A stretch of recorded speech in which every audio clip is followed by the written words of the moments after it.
Alright guys, so we were continuing with our I had done that on Nazik's machine, and that's very good that you maintained your machine so good that didn't work on anyone else's machine, but your machine it worked. So that's very good. I mean, definitely, you've been doing some. Okay, okay, I'll remove this recording area from there. So no, his machine was very well maintained video. Okay, so let's go ahead and now Arsan is saying the template file. It says that file not found. The template file. I'm browsing for it, but I can't find it. I'm not able to get to login screen. Anas says page cannot be displayed, and Arslan says I don't know what to do. I didn't move or delete anything. It was working till 3 days ago. Well, Arslan, yeah, it depends on what was happening. I'm not sure how can I help troubleshooting this. But if you're powering on the machine and it's giving you error, you can just put that error on WhatsApp as well, and maybe I could be able to help you. But other than that,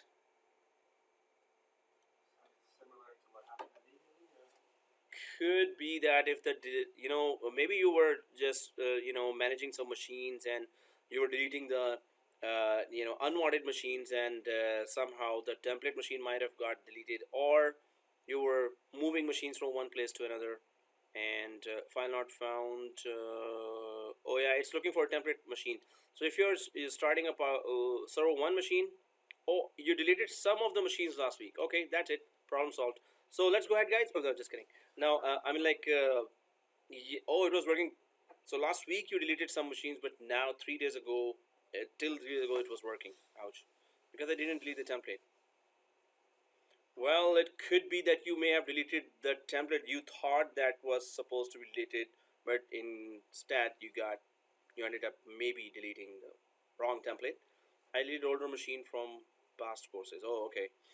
Well, yeah, if it's not starting, it's looking for a template machine, and that exact template machine is not at that path. That's what the error says. Well, that's what I get from the error. So if it is in the correct path, you have to just click the browse button for that new machine that is you're powering on, and then take it to that path which is it is asking. And if you're exactly doing that, then and it's not taking that, not able to locate it means pretty much it's deleted. So that's very strange that till 3 days it was working while you deleted anything before that. But it's not there that. Mhm. You can try recycle bin, but if you're like me that you remove recycle bin as soon as you see that it's full. Oh yeah, everyone does that. So it's empty. Ouch. Okay. Did you take a backup somewhere, copy somewhere? Then yeah, it's kind of sit back, enjoy the show kind of thing. We're going to be going through the features of 6.7 now, and if the accounts department is okay with us, then today I'm requesting to send the to VMware to send you the vouchers, and I'll be showing you once we're done with the revision of the features of 6.7. So then I'm gonna just show you how to reach your vouchers. Okay. Oh, Arslan, are we able to recreate that? So if that which machine is not starting? If it is server 1 not starting, then you just have to install Active Directory DNS. That's it. Active Directory and DNS. Server 2 we don't need. Server 1 we need, because we need Active Directory and DNS. And it's not that much damage because it's purely a VMware environment. So but VMware really needs that DNS for its own working, and you just create a new machine, install Active Directory DNS, and give the same IP and name as before. So it should work. Yes, exactly. Okay. So Anna says, how do I get to login screen you are at? I use the address provided, but it's not working. Okay, so Anna, so I'm there on this address, which is actually showing me. Am I recording that? Yeah. So I'll just put that address there as well on the chat. So you should be able to see this. So HTTPS const says server02.networks.local. If exactly that was your domain and exactly that was your server2 or the vCenter machine name, so this should work. So I'm just on this page as well. I rather go for Chrome now than this to explore the whole, all the environment of 6.7. So I'll just go ahead and install or copy Chrome quickly from here. No one else. You don't need vSphere client. No, we should go for web client now. Or we don't need vSphere client. Yeah.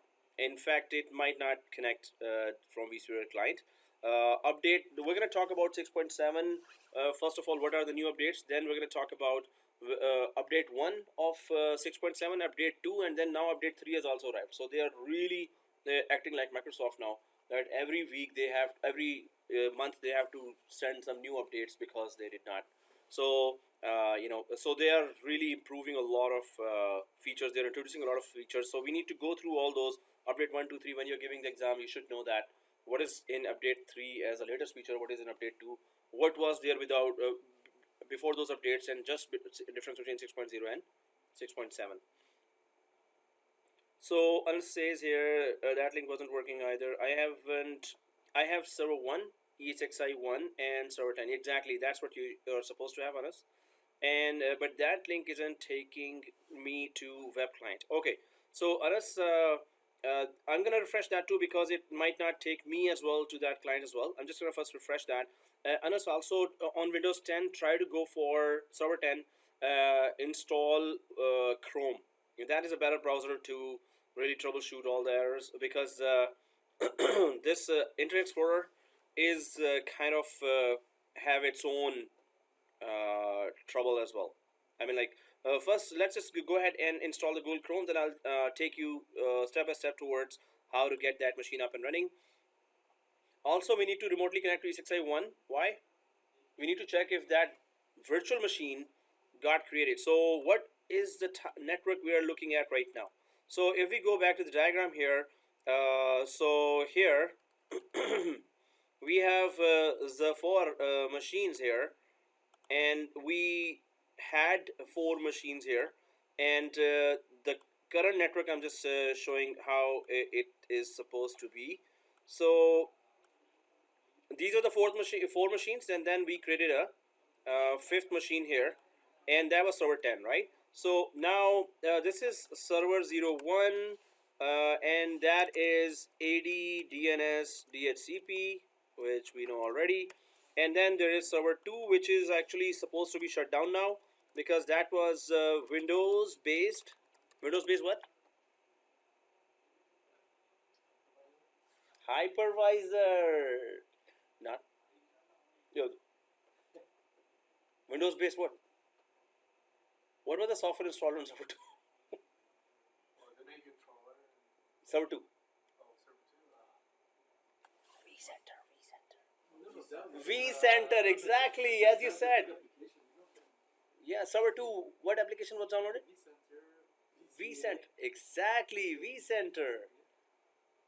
I wish you had said that before I did that. Okay, so anyway, so just kidding. So Windows-based Vcenter, exactly. You guys knew that. Don't worry, man. Okay, so anyway, Windows-based Vcenter, and then there is that server 03. That's ESXi01, right? So ESXi01, Control A, Control C, ESXi02, and then then we had server 10. So what was the job of server 10 here? Server 10, we were doing remotely upgrading, actually migrating Windows-based Vcenter to appliance-based Vcenter. Now, appliance is just a virtual machine, and on ESXi01. That's what we were doing. So remotely, we were doing that from server 10. So what happened was we remotely connected. The wizard asked, hey, which is the source machine? So source where the vCenter was installed was this. which is the destination machine. We told that E6i1 is the destination machine. We shut down this guy here, this one we shut down. So it was shut down and we kept it shut down. We don't need it for now, or now onwards. Shut down. But this E6i1, now we're expecting this virtual machine, which is actually running the whole environment here now, and that is our Vcenter, appliance-based Vcenter. So appliance means obviously a virtual machine. So Certer, seriously, okay, center, and then Vcenter, and this is appliance, and this is actually Vcenter 6.7. And guys, wherever you join as a VMware expert, normally you would put in your resume, hopefully with cloud courses as well, AWS, Azure, VCP3, right?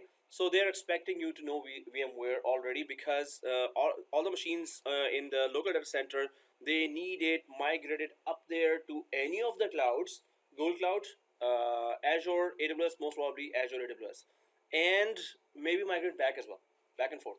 So it's a continuous kind of configurations that you have to perform.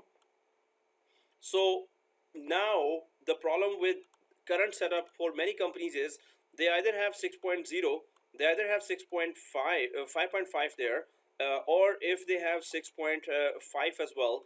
But 6.5, till then they have Windows based, right? Now they have to have appliance because Windows is being kicked out of the VMware environment. So it's going to be 6.7 appliance.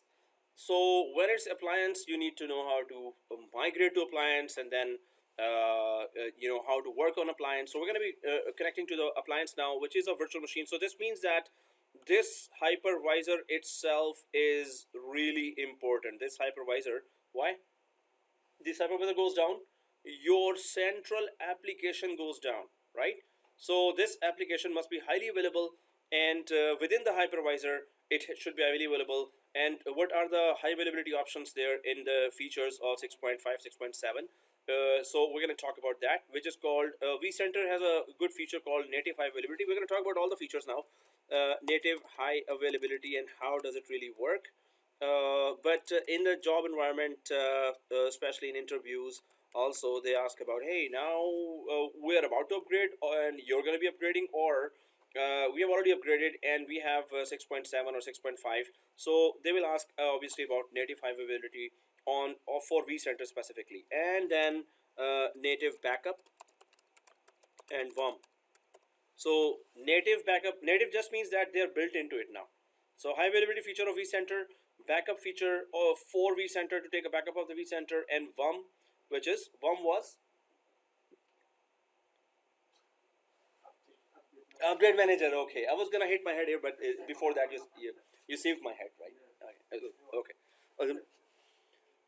I'm welcome. Okay, so here, so let's go. VOM. Yes, VOM. Yeah, VOM. When we were saying let's install VOM, and for that we were saying vomit. So, VOM. So here, but we have many other features. There's encryption feature. So we're gonna go for both, for a lot of those features. But these are the vCenter specific features. Others were introduced in the 6.7 and 6.5 hypervisors as well, right? So right now, if we understand this environment that we have to deal with, so this guy is also shut down now. Which guy? This. So now you don't have server 2. Now you don't have E6i2 as well. So now what we're trying to do is we're going to server 10, and from IE we're trying to connect to through E6i to this 6.7 appliance, right? So if I hope we understand what IP we gave there. I hope we remember what IP we gave there. So that's why I have this screen, or from the previous class video, we gave 200.32 as the IP. So first we're going to check that from server 10, can we ping that 200.32? If we cannot ping that 192.168 200.32 IP, then this means that this machine is not started within E6i1. So what do? We connect to E6i1 and we start it. and then we remotely connect to it, and then we handle the whole environment from within that machine, right? So if you understand what's going on here, so within server 10, but even before that, we want to just go properly, configure that and explore that new vCenter, upgraded vCenter. So we need a better browser first of all. So let's download Chrome here and install it, and then from this Chrome connect to this vCenter. And right now the address as per the our installation, it is in order to reach the vCenter, we need to have server 02.net plus dot local slash vsphere dash client. So that's the full URL that should take us to that newly upgraded 6.7 vCenter. So we're gonna put that. We were putting that, but it's not working. I.e. So the link is for server 2, right? Yes. So why is it called server 2 exactly? Can you tell me why this machine is still being called server 2? Because it was migrated from this machine. So yeah, it's the host name. It asks for a temporary IP. Now we're gonna check the IP as well. And this machine was automatically shut down. Why? Because exactly same name machine is about to be coming up now as a virtual machine now, right? So here we need to first download Chrome. Then we're gonna try to communicate to from the server 10 to the 6.7 by name. We're gonna try to ping the IP. If that all doesn't work and let us not communicate, or it doesn't let us communicate, so then we're going to connect to first the hypervisor itself, and we're going to go inside and check the virtual machines if this appliance is even up or not, and then we're going to power it on if it is up, and we're going to come back here and then try to ping it, right? So first thing, let's get the Chrome. Let's get the tools that really work. Okay, so if you go back here in server 10, I'm in server 10 here, and I want to go to the desktop, physical desktop, and I want that Chrome to be installed. There's the Chrome, Google Chrome standalone enterprise edition. Well, you could just download from internet as well. I'm just copy pasting, and that's the same Chrome you have in 6.0 as well, but it can be the latest version as well. So I'm just double clicking that. I hope you have internet connection. If you don't, then just install that on us from internet, or if you have that copied, I sent you those links for downloading the software for VMware. So that link also has the Google Chrome. So unless you were able to arrange that, or shall I try to actually?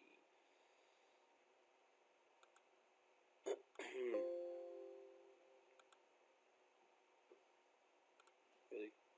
Okay. All right. So I'll go for drive download off the internet. Install Chrome, can ping 32. Okay, got it. So you're already way ahead of me, so that's good. I'm just gonna go back to then, and it is, I think I double click that. Okay.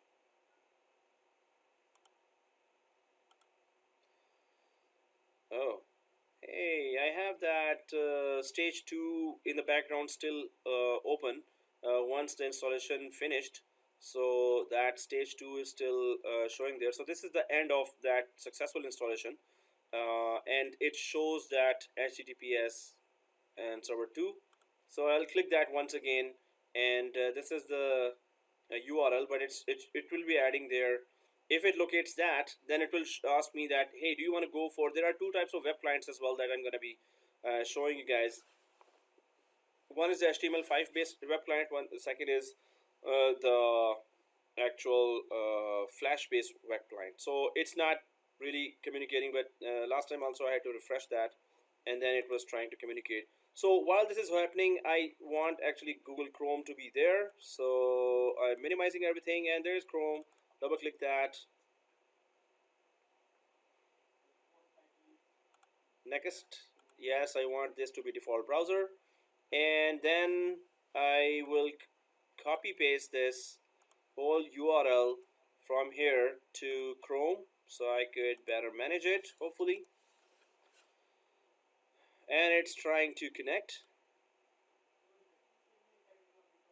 Oh, I have internet connection on server 10 as well. So now this is the URL. Now guys, while we are connecting that, and Anas, you also tried that, it's not, we need to be on VMware 15. Exactly, Anas, we need to be on VMware 15. So that's also a good point. I also checked that E6i1, if I just go to settings here for E6i1, it is on VMware 15. So are we not on VMware 15 in server 10? We should be. We are on. I'm on VMware 15 as well on server 10. So ultimately we need to just remotely connect to E6i basically and try to see that if the virtual machine is even powered on or not, right? So I'm trying to put that URL. It's not working. I'll go for quick ping here to the 200.32 and ping 192.168.200.32, and it's not pinging. So also let's try to ping the 200.2, because you know what, when it was in the wizard, it was asking for putting the IP. It mentioned the word temporary. Give me a temporary IP, right? So since the server 2 is shut down now, so if we go for 2 itself, so there you go, it doesn't ping as well. Okay, so it doesn't ping as well. So now I'm kind of sure here that the machine there is actually shut down, I guess. What we can do is, so 200.32 is not pinging, 200.2 is not pinging, so it was still not pinging, right?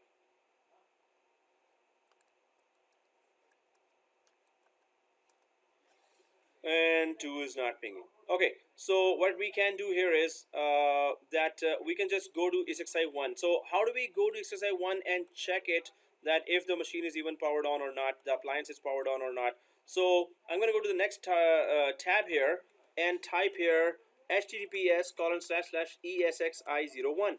The way on the day one, way many classes ago, we did that. So if you want to connect directly to the E6i hypervisor, this is the way you connect. If it doesn't let you connect, this means go for that lockdown mode and disable it.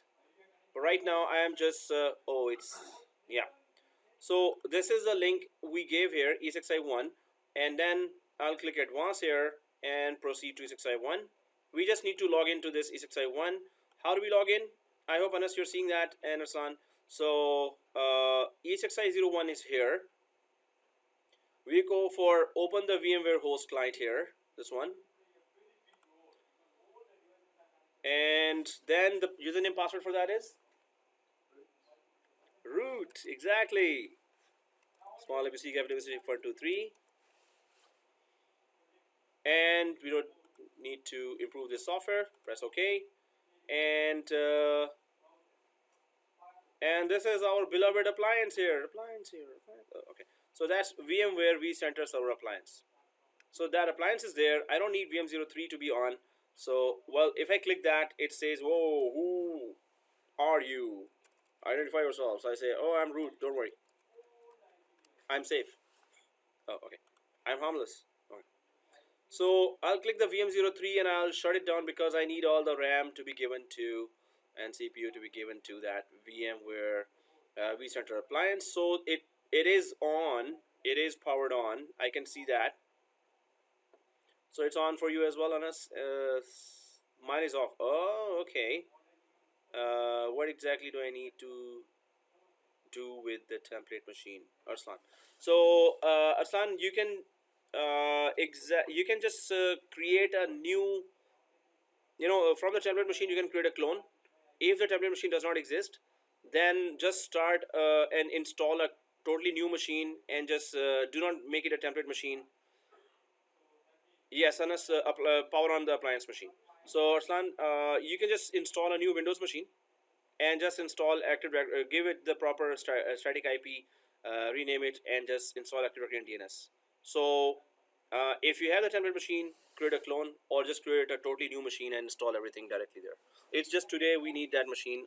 Today is the last class, so we just need it for today.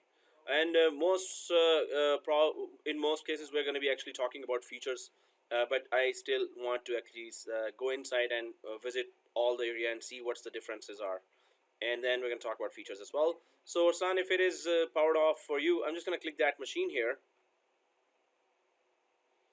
and refresh it and refresh it again. Okay, and I'll go for console here for that machine and open console in new window, open new tab. Okay, new tab here. I want to open the console here, and I hope I'm able to communicate with that. Okay, Mr. Grub is here.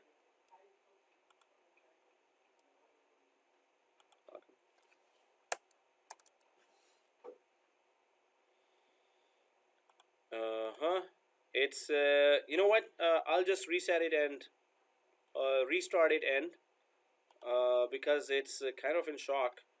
So I'll restart that appliance and then check that to which IP it has. So for that, I will go to my command prompt because I'm still on server 10 remotely connected to that.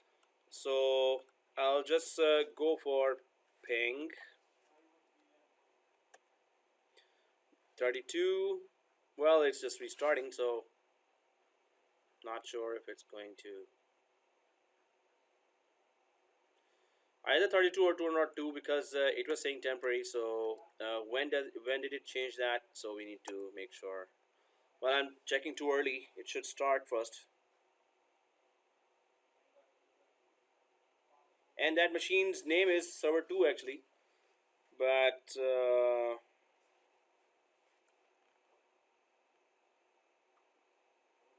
you know what, we can do it another way as well. Which IP responds first is the name of the game. So yeah, we can ping the host name as well. In fact, whatever IP is connected to that, it would tell us as well. You're right. Server 02. So we can open actually and minus T. Minus T means that you are not given any tea. There could be coffee, but not tea. Minus T. Oh, okay. So server 02, it's minus T, and then go for minus 32 minus T, and whoever responds first is the winner.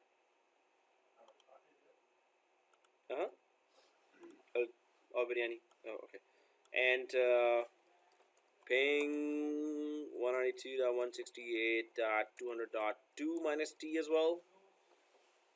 So, server 2 is the winner. Oh, 200.2 is not the winner.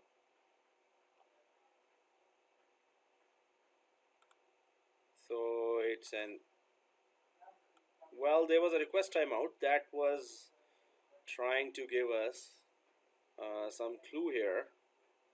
Request timeout. So it should start and it should say, hey, now you're communicating to it properly. Request timeout is that the machine is there, but it's something is stopping it from sending back the packets. But device unreachable is that the machine is not there at all. So, well, wow, that's permanent now. Okay. Well, while the machine is up, I wanted to go inside the console here. Okay, I'll just try another way. Mr. Grub.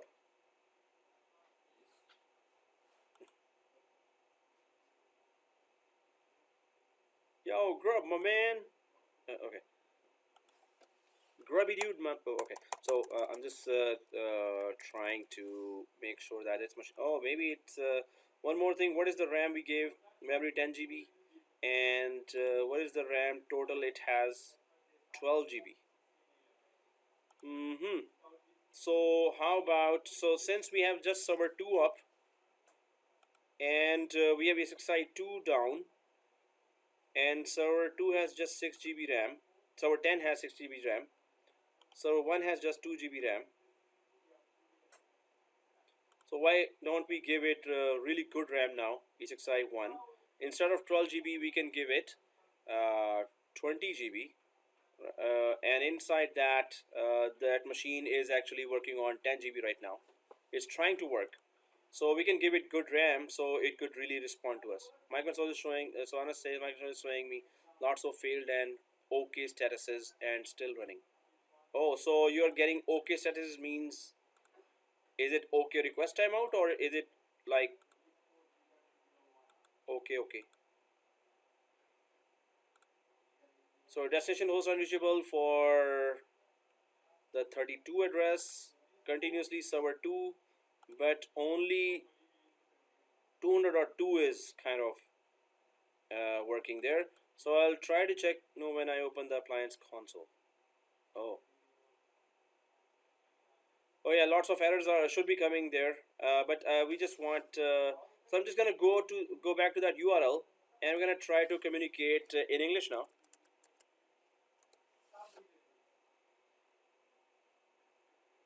Because the bigger issue would be the RAM. So we need to shut down simply ESXi1 fully, the hypervisor. Let's give it 16 GB or 20 GB RAM. So 20 plus 6, 26 plus 2.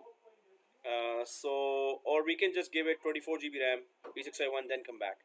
So when it has enough RAM to breathe here, so obviously it's going to, it should give us a better response. So I'm just gonna shut down ESXi1. We really have to play with all the options there. So instead of 12 GB, let's give it 24 GB. And server 10.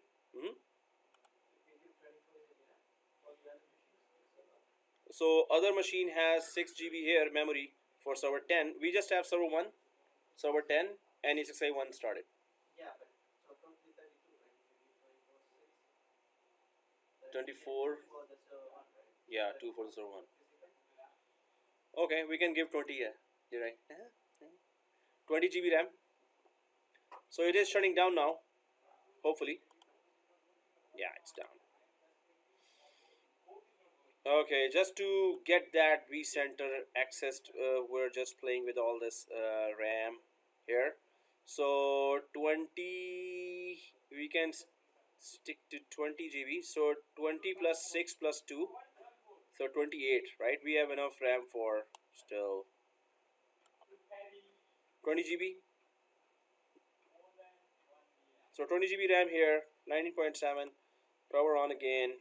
Once it is fully powered on, then we can remotely connect to that. It should have enough RAM to really breathe, because 10 GB was minimum required and we were on 12 GB total, so it could have.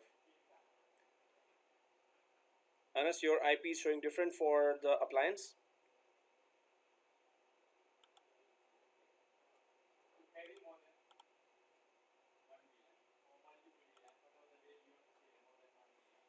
.53 when I'm paying server 02. Okay, so that appliance, we didn't give a static IP, so it might have gotten it from server 1 DHCP, so that's why it might be showing 53. But are you able to connect from that URL from server 2, from server 10? So it's starting now. What's the gig in 10? How many gig in server 10? Yeah, it's 6 GB. 6 GB. 6? Okay. You didn't increase it. And we're not starting ESXi 2. So we're just having ESXi 1. ESXi 1 is now fully started. Oh, okay. Size 2 is off and off. Yeah. So that's why just 3 machines are there. So that's why we're not worried about that we're going to run out of RAM. So we just need that Vcenter. We need to be inside that Vcenter. So I'm remotely logged into ESXi1 again from server 10. And then I'm inside Vcenter server operation. So I'm just going to power on this console as well. It is on 10 GB.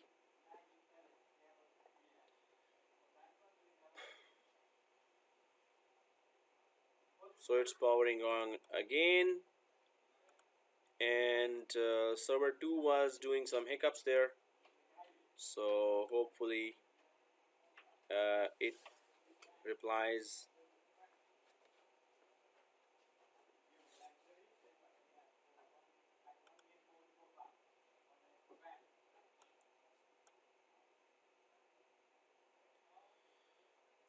So the console is powering on, and the ping is actually trying to communicate. We can go to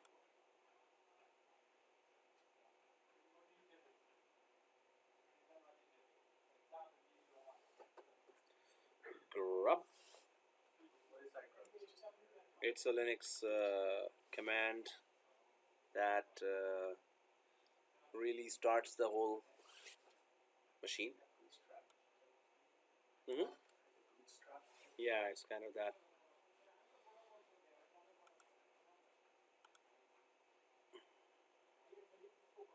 So it is now starting, and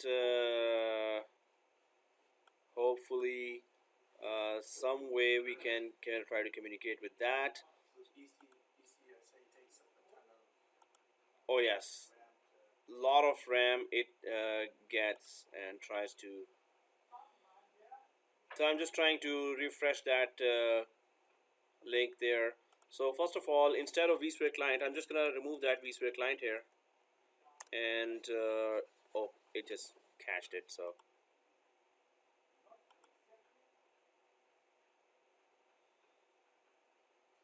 trying to communicate. Okay, so wanted to just go inside there and try to. So now this machine is on which storage. I'll go to the edit settings of this machine, edit settings, and I'll try to. This is an appliance, so the settings of this machine should tell us. So first of all, it is 10 GB hard disk, 12 hard disk 2 here, and there were 2 disks there. Yeah. Okay, there were 2 disks, and yeah, that's the virtual machine, and we installed it on E6i 5.5. It's not able to locate that version. It is on data store 3, server 1, LAN 2. Okay, well, and if we go for the LANs as well, server 1, and try to. So let's just also run ipconfig first restore DNS. We're just trying to do some different configurations here, troubleshooting here. So my password will be ABC. Ah, 1, 2, 3, 4. small ABC. Yeah, small ABC, capital ABC. Mm-hmm. 2, 3, 4. 1, 2, 3, 4. Shift 1 to 3. Okay. Right. Thank you, sir.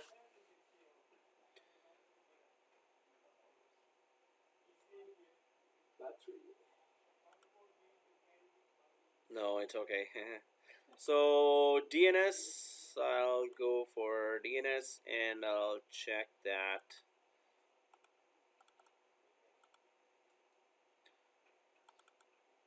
So E6i to the 3, 1 is 3, 4 is 2, server 10 is 51. Yeah, we're good. And server 10, I'll open the in server 1 I'll open DHCP as well, because the server 10 was having IP from DHCP.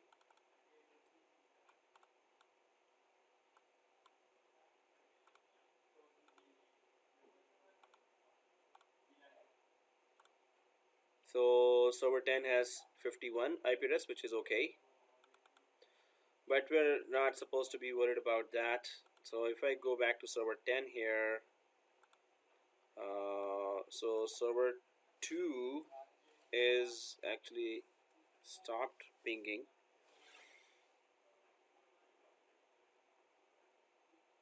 Request timeout. it's the same thing. Huh. So server 2 in DNS is just that. Now there are compatibilities with 5.5, and if we go inside, so it shows grub here.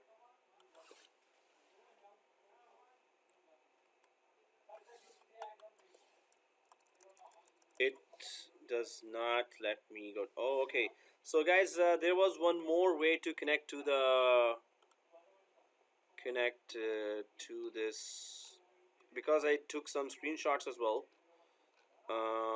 and those were the screenshots that I wanted to put here as well. Okay, not these screenshots, but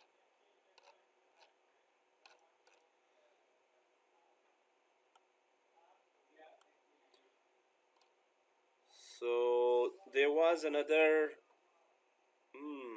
Let me just get that. Okay, so troubleshooting is now going a little bit more towards tricky. So I'll put that 6.7. I have saved some screenshots here. Nope. So there are two ways to connect here, and the second way, there was another public IP that I had. Oh yeah, thank God I have a video for that. Serious. Why did I go for that?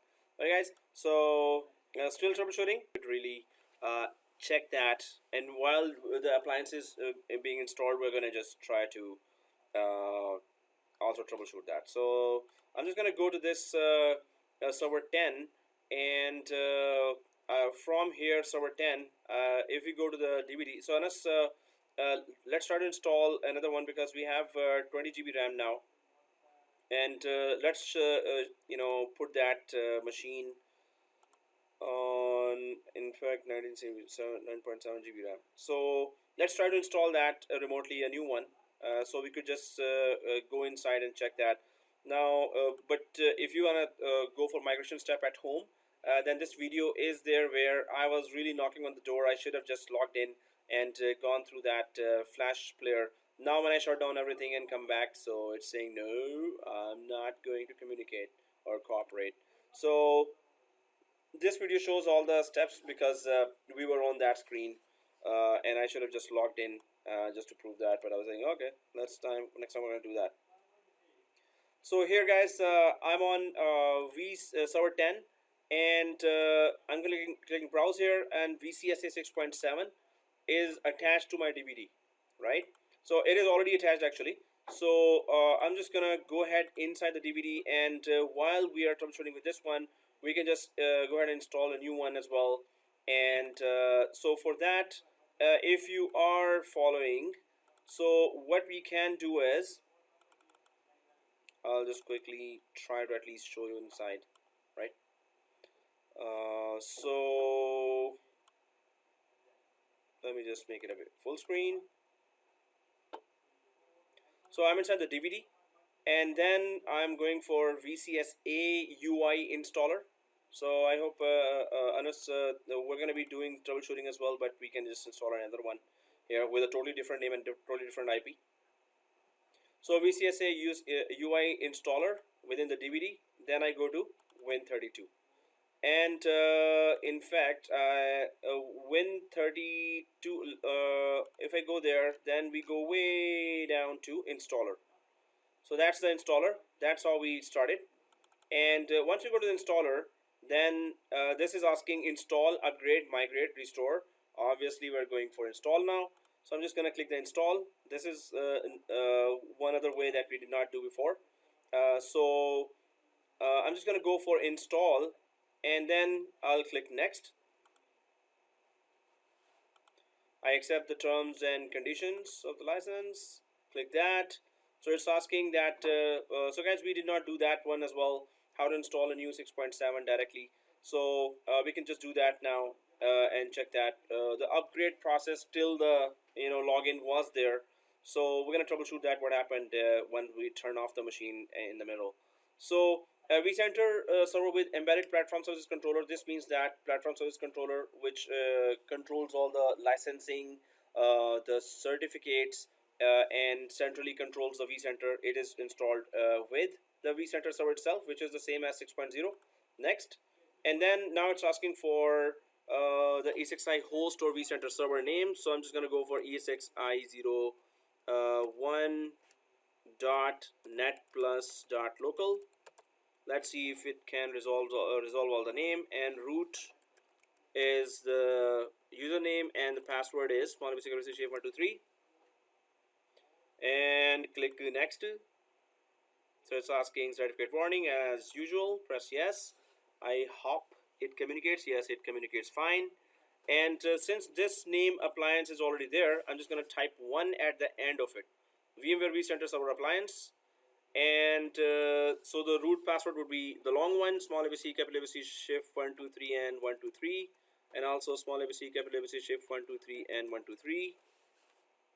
And next, so it's again tiny and it needs 10 GB memory, 300 GB storage.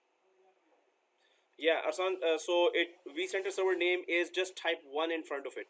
So if we go back here, yeah, this one. vCenter server name is VM name, right? So VM name would be VMware vCenter Server Appliance 1. So the other one is actually just appliance. So we cannot put that name now. So we can just put 1.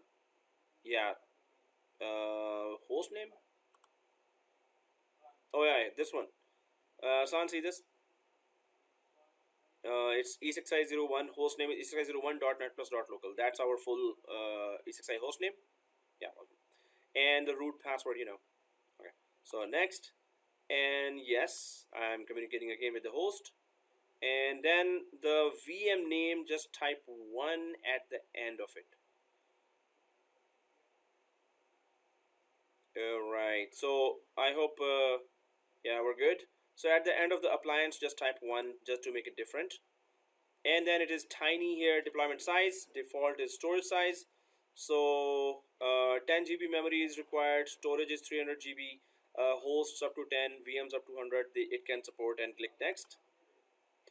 And then DS3 we selected before, we can just go for DS2, it has a lot of space as well.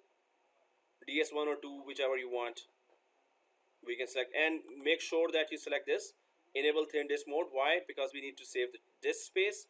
Although we're on SSD, so it's going to give us some performance. Otherwise, thin disk mode normally doesn't give performance. So if we don't click it, then it's gonna make it thick disk, which means it's going to expect 300 GB physically on our physical disk as well. So let's keep it on enable thin disk mode. Next, and now, oh, you're not able to connect to the ESXi01, Arslan. Where is it giving error? Oh, it's ESXi01. So ESXi01 is up, and also make sure that lockdown mode is disabled. I hope we remember. So make sure that ESXi01 is up, and if it is up, then try to communicate again.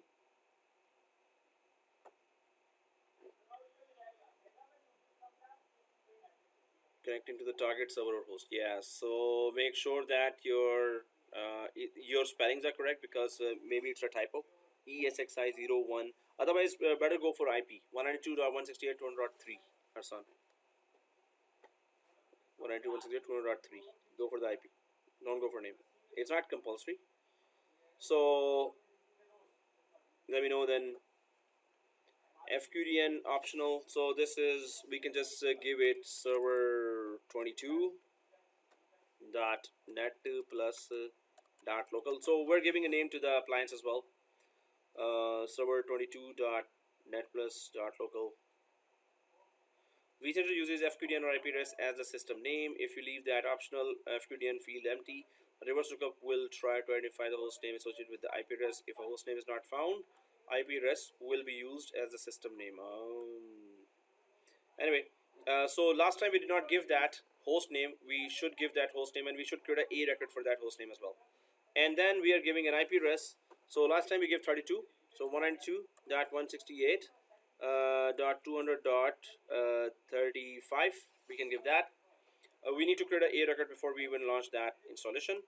And then 255.255.255 dot. So there were some forums in VMware. They were saying that don't leave anything, any of this spaces vacant. Just put some proper information there. So because of that, also you won't be able to communicate.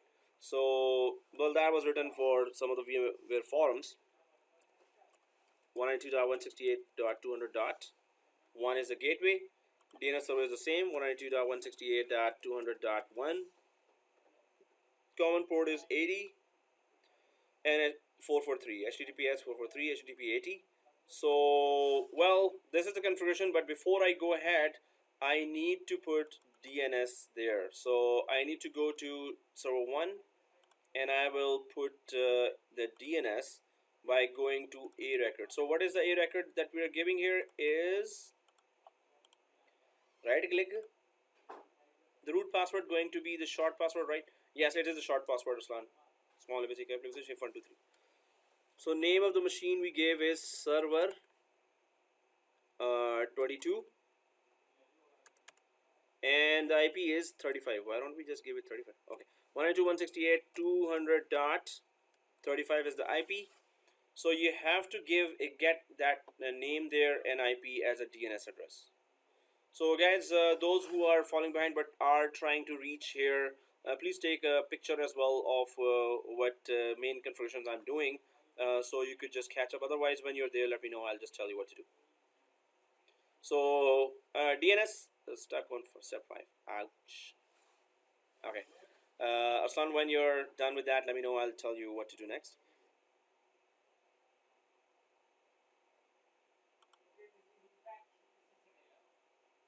And okay, and done. Oh yeah, join me code.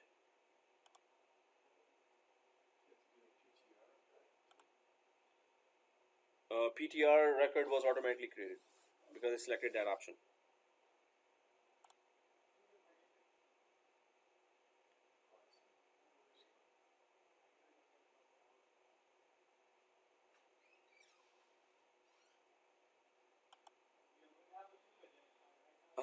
Where's that code? Invite others to join. Okay.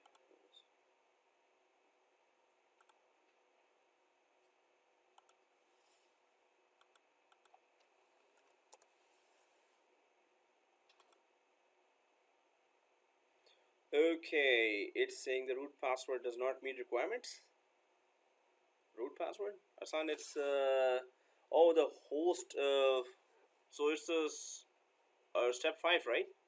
So it is the same. I mean, like it's the root password. It's not new. So if I go back here, the root password. I'll make it full screen.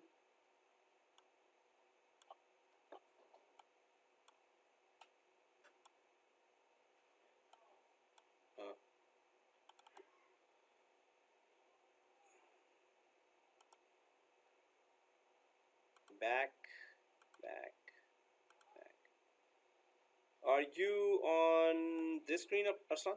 No, one more. Are you on this screen?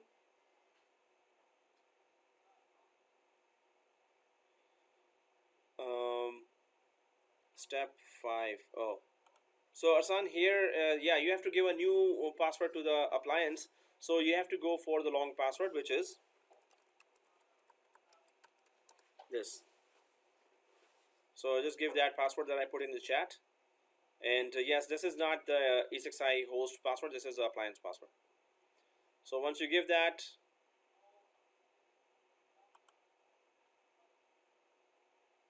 two times.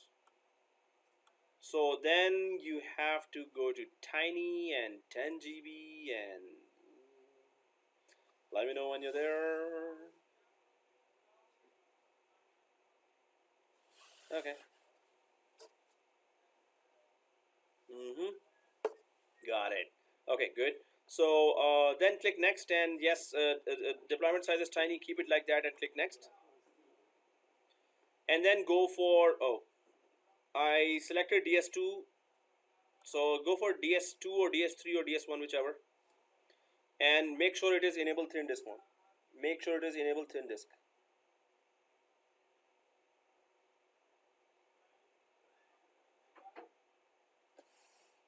Right?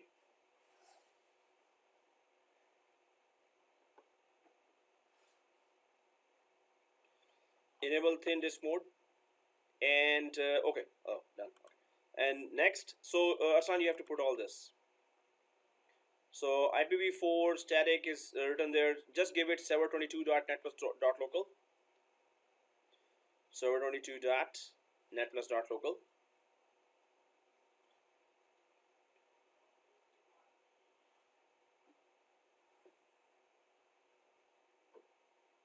Oh, I can try the other one with IP as well. Okay, we'll do that after that. So this is the configuration. Once you're done with that, well, yeah. And Arsan, do not click next because you have to create a record for 200.35 as the IP and FQDN server22.net+.local.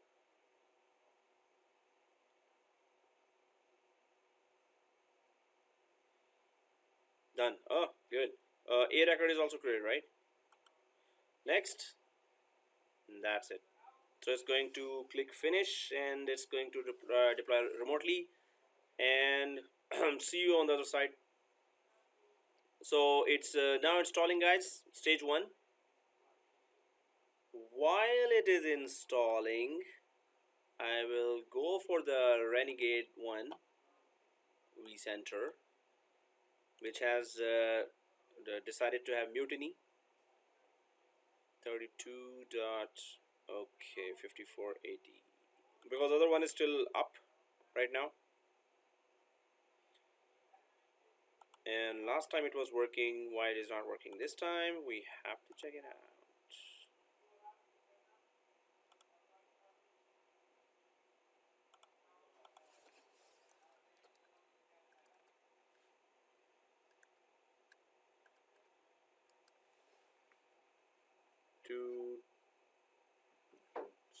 /vspare-client.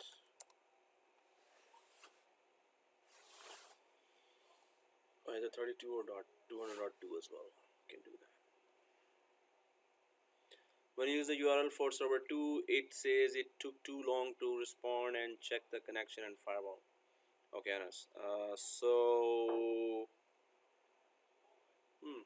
Okay, can you just turn off the firewall on server 10?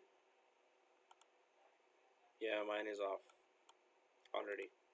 And there, now there's installation going on in A6i1, but we can go to, yeah, still no response from the ping. We can go to this root in A6i1 while the installation is going on. It's kind of not very advisable to make any changes there, but I just wanted to check if the lockdown mode is enabled, but it is right now. Configure lockdown mode is disabled. So this is one more thing we could have checked here. Other than that, we're good. Lockdown mode should not be enabled right now. No, it's the appliance. I mean, when we left it, we should have just gone inside the appliance, and that whole menu should have been shown there. After that, we should have closed the whole thing. Not, it was, we thought it was done, but it didn't like that.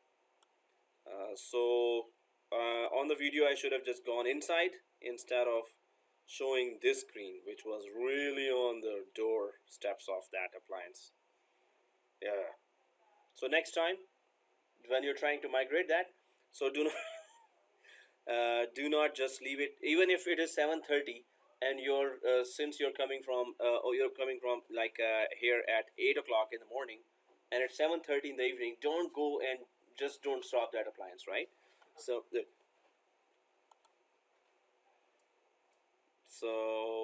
where do you see if it's off? Okay. So Anas, you have to remotely connect to that E6i. So just remotely connect to the root, go to the short password,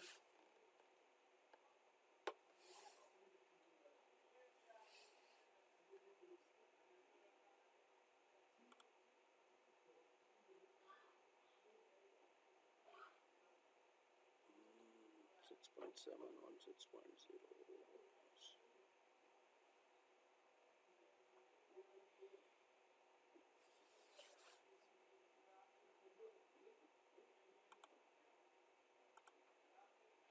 So there are messages coming here that who is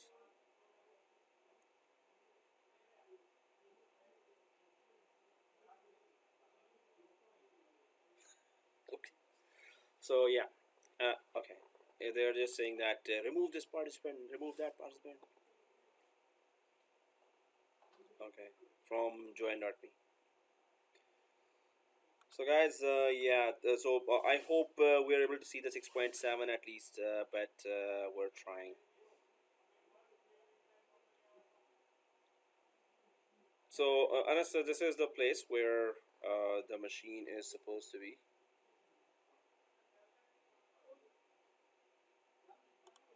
Really, I have to stop the class and check that.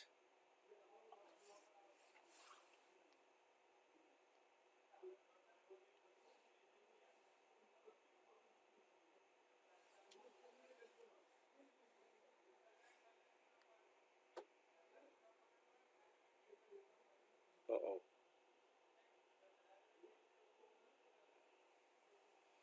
Seriously, do I have to do the class or?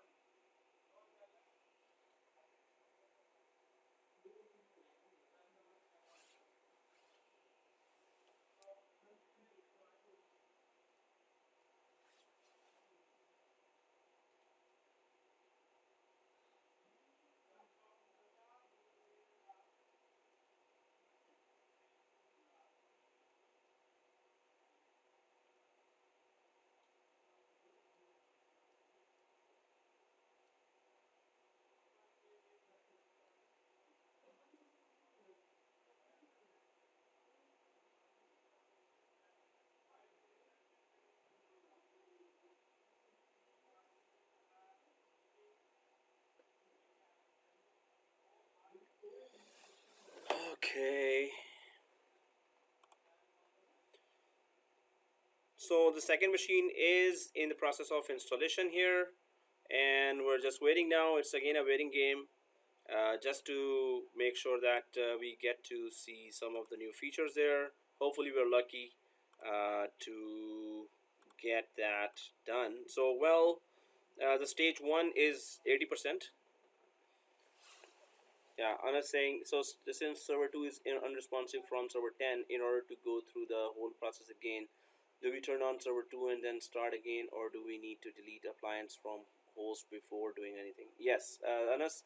So if we have to start again, then you have to delete this appliance and go ahead and exactly repeat the whole thing with server 2. Start the server 2 again and delete this appliance from by remotely connecting to 6501, and then from the server 2 and server 10, just start server 2, and then there is that server 2. So yes, you just have to delete the appliance and start over, like start server 2 after deleting the appliance, and then the whole process of. But your server 2 is pretty much ready. Your server 2 already has all the updates, so you just have to run the assistant again, migration assistant, migrate assistant, and from server 10 launch again that migration. But when you do launch, then go for till the end, no matter it takes 10:30, 11:30. Just make sure that you're logged in.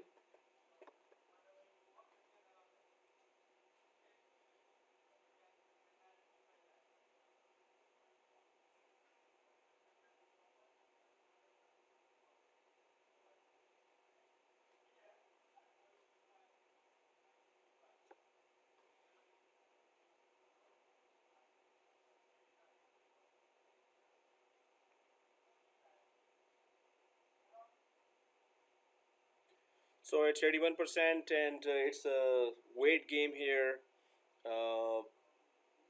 So like we can create. It's all break going on till now. No, that's From 3 o'clock we are having a break. so we're kind of having a break right now. It's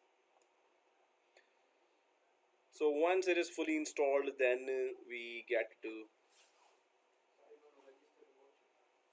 Yes, guys, we need to register the voucher as well. I can do that. So we're going for the second stage, guys, and here we're going for introduction. So I'm just gonna click next. So stage 1 is done, and synchronized time with VCSA6 host is okay. SSH access for now it's disabled. It's okay. So next. And IP address change warning. You're about to modify the IP address of this appliance. You might lose connectivity for a few minutes. Also, you might be redirected to the following URL. So it's saying that you need to change the IP address of the appliance.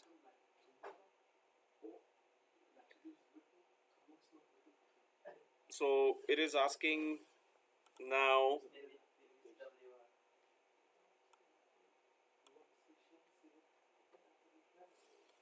Okay, so we need to give the single sign-on domain name here, vsphere.local, and administrator, small abc, capital abc, shift 123, and simple 123 here, small abc, capital abc, shift 123, and simple 123 here.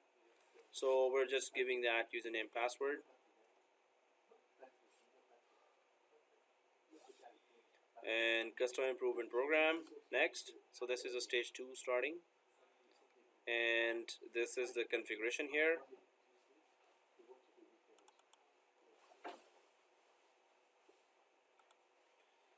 So I'll take a screenshot of this configuration here. This is the second stage of this, and put it here. So at least if we have one working 6.7, we could see that. Finish. You will not be able to pause or stop install. Okay, I don't want to. Configuration is about to start. Okay, that's the second stage now starting. And hopefully we will be able to do that. Okay. So now about that. So most of you all already. So guys, resuming, and I'm installing the new host. How I did that? I went to home. I clicked the create new virtual machine, and then next I did. Then I selected, went to the browse, and this is the file 6.7. That's a new hypervisor, and this 6.7 hypervisor. I'm just selecting that and installing that too. It says Vmvisor written there and 6.7. And next. So I just gave the name according to the previous one, E6I04 and dash E6I04 dash, and then your first name dash VCP6.7, right? And I selected the E drive there.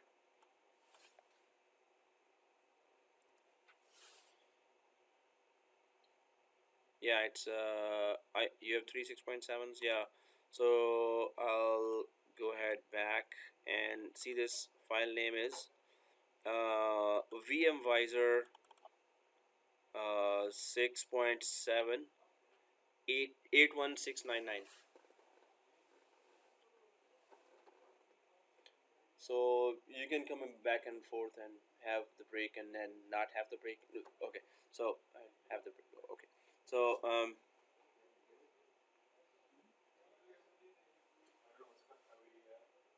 yeah, it's we're installing the new hypervisor as well.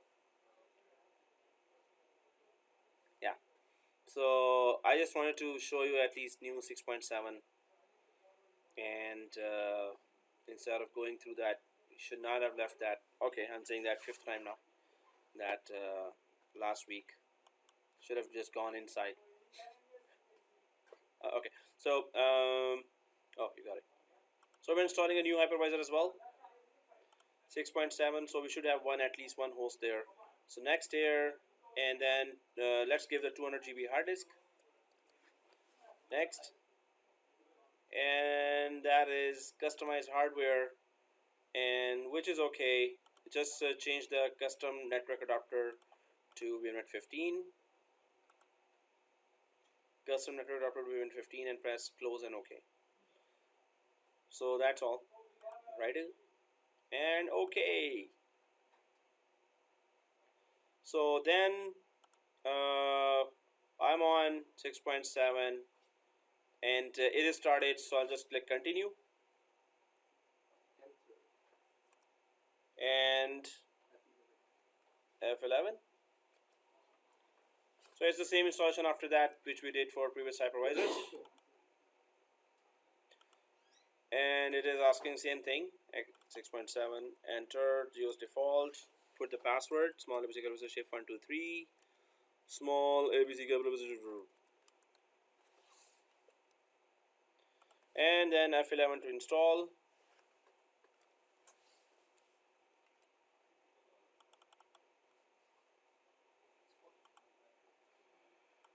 So the new hypervisor is getting installed, and if I go to server 10, it is on 60% installation stage 2. So I hope it's good. So so new Vcenter and new hypervisor both are being installed right now.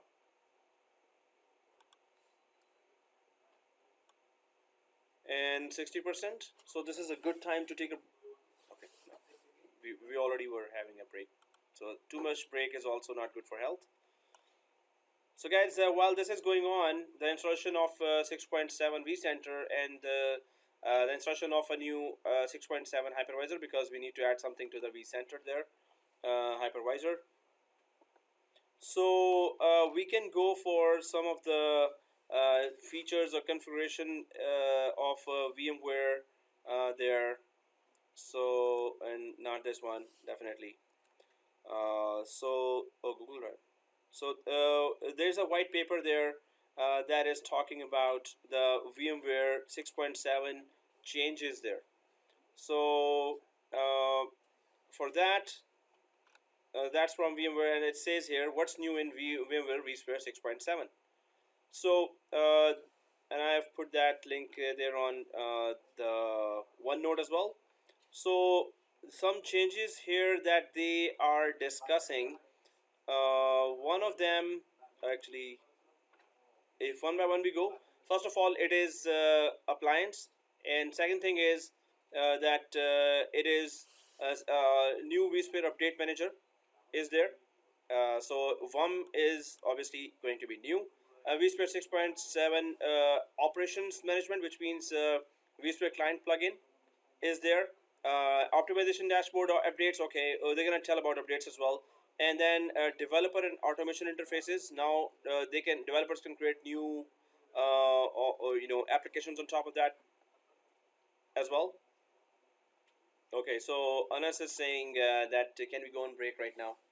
So yeah, Anas, there was that break kind of atmosphere in the college here, because we were troubleshooting, so the guys were going up and outside and inside, because yeah, there was troubleshooting going on. But you guys were troubleshooting, so there was no break at that time for you guys. So now it's the break for you. Anyway, we're going for we're still waiting for the installation. So okay, so we can have 15-minute break here and then come back while my installation is still going on.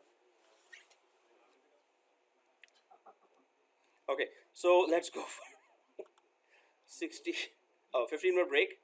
So 5:12, 5:22, and 5:30, 17, 5:30. Okay, so yeah, that's how we're gonna just do the introductions of all the features, and yeah, if you wanna follow up with the video as well, it's okay if you're still into it. And It's got a little bit cold. A little bit cold is that cold, man.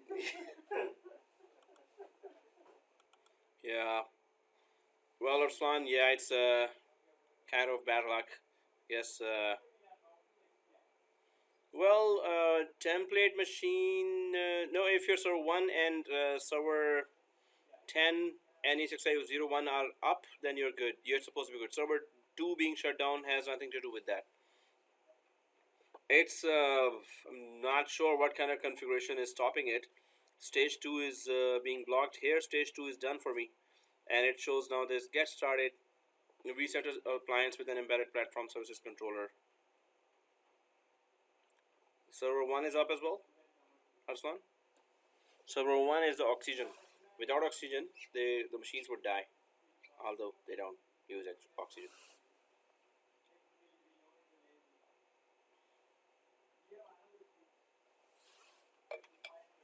Yeah, so it's not template, it's gonna be a normal server. Template normally is if you keep it shut down and then keep creating clones. So that machine is referred to as template. The one that you created is okay, that's a live server, yeah, regular one. So yeah, and that no, now the server 10 was joined to the old domain, right? Or did you disjoin it and join it to the new domain that you just created now? Even if it's the same name, server 10 is joined to the old domain. Although Active Directory authentication being there will not or should not be disrupting this deployment, but just to make things better, it's just yeah, okay. So okay guys, while this the second installation is done, like stage 2 is also done, and you can see that 6.7 installs in a new way, and that is that it is asking to further configure it. Stage 1 was done, then stage 2 is done, and still saying that hey, you further need to configure that too. That was never the case with 6.5 and 6.0, so this is only in. So Anas is at 72% of stage 2. Way to go, woohoo! Okay, so this stage here, when you reach there, let me know, Anas. So Vcenter server 6.7 has been successfully installed. However, additional steps must be completed before it is available for use. Click one of the links below to continue setup, and this is a new way to install 6.7, the new VMware. So there's a setup big button here. So let's click that, configure this appliance as a new vCenter server. So once you click that, so it's asking, hey, what is the password that you want to give to the appliance? I'm going to go for the long password, small level C, capital level C, shift 123, and simple 123. So it's totally new way of deployment of vCenter. We should try this at home. vCenter server appliance installation overview, and setup server appliance there.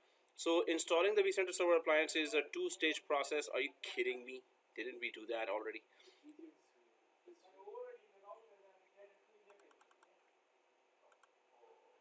Oh yes, oh. So Arslan, you also got the voucher in your.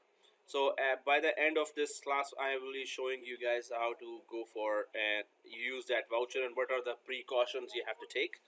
So so it is right now. Oh, you got the email as well. So Barry, you also got the vouchers, two vouchers there, and in the email, yeah. And it's so now it's just going for 6.7. Installing the vCenter server appliance is a two-stage process. The first stage has been completed. Click next to proceed with stage 2, setting up the vCenter server appliance. So let's click the next, and yes, appliance configuration.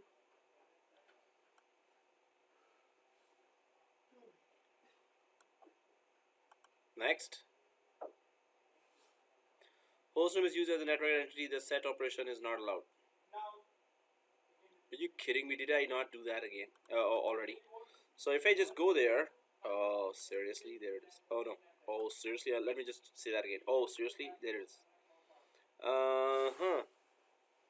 That is the old one which I should have just closed. And that's server 2. Okay, I'll just close that. So yeah, this is the one, and it is saying that this appliance host name is used as a network identity. The set operation is not allowed. now for that, and there is that pop-up here right now, and it is going for, this means I just have to send you okay, so here I'm just gonna go next here, and introduction to the appliance, yeah, and then I'll just change the name because I've already used it up.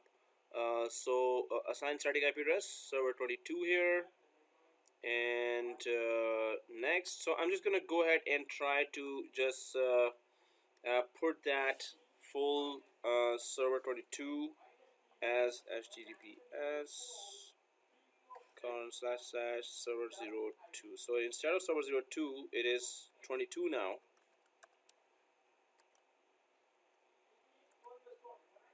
And it says your connection is not private. I know that. And okay, so it is on this page where it is saying launch vSphere client HTML5 and launch vSphere web client Flex. So HTML5 is the new client. If I just right click and open a new tab, so there are two web clients that you need to know. One is the HTML5 client, second is the Flash based client, which is this. So if you want to see the HTML5 client, so it's 503 first of all. If you are on 401 or 407, avoid that and go to 503. No, this is, the services are starting in the background. 503 specifically is for the, that the services in the background are still starting, so wait. And then after that it says initializing, and then it really goes ahead. So now this is, but UI, you can see that first thing is the it is not saying vSphere dash client, it is saying just small case UI, so user interface. So this is the new browser, the new vSphere client, web client that was introduced in 6.5. It ends with UI here and the server name. So if I go back here and you launch the Flash based client, so that is the other one, and that has the vSphere client. So this is the Flash based, and this is the UI, right? So these are the two clients. Now UI is they're still they say that it's still under development, and it still doesn't have all the advanced features yet. But what is the difference between this client and that client? The difference is that it is not, it doesn't use Flash anymore in the background.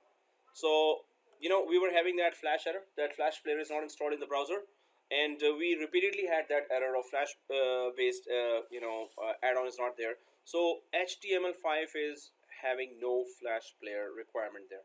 So that's where administrators across the planet Earth, VMware administrators, are really rejoicing, and they're having fireworks on the Sydney Bridge everywhere because the Flash-based client is gone, right? And then but HTML5 is still under development, and since 6.5 we are hearing that not all the advanced features are there, so web client is here, and if I just go to administrator at vsphere.local, and then we go for small VCP6. So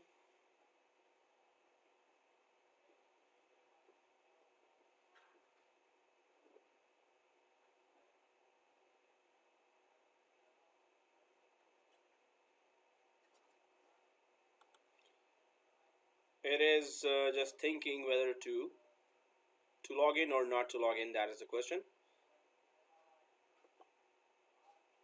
While this is thinking, I'll just check that if the services for the UI are still under construction. So while this is also just thinking, I'll just try to go for some of the links that are about the new features of VMware.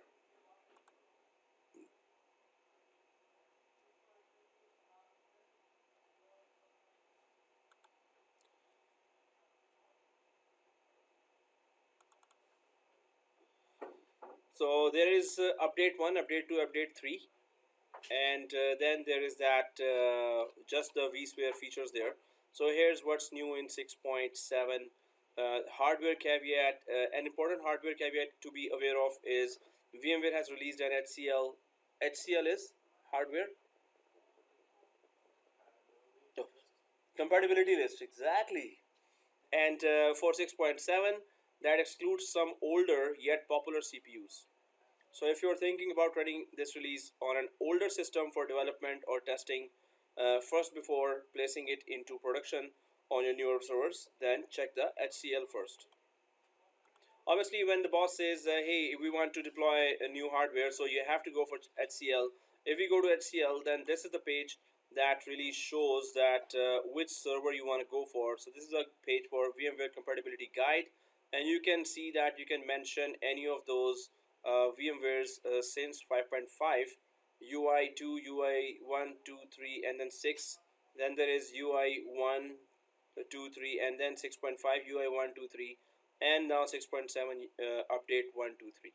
So all these you can just go down to partner name and keyword, features, system type, blade, motherboard, rack to tower, rack mount, tower, and then what kind of memory, sockets, maximum cores per socket, and CPU series, AMD or Intel,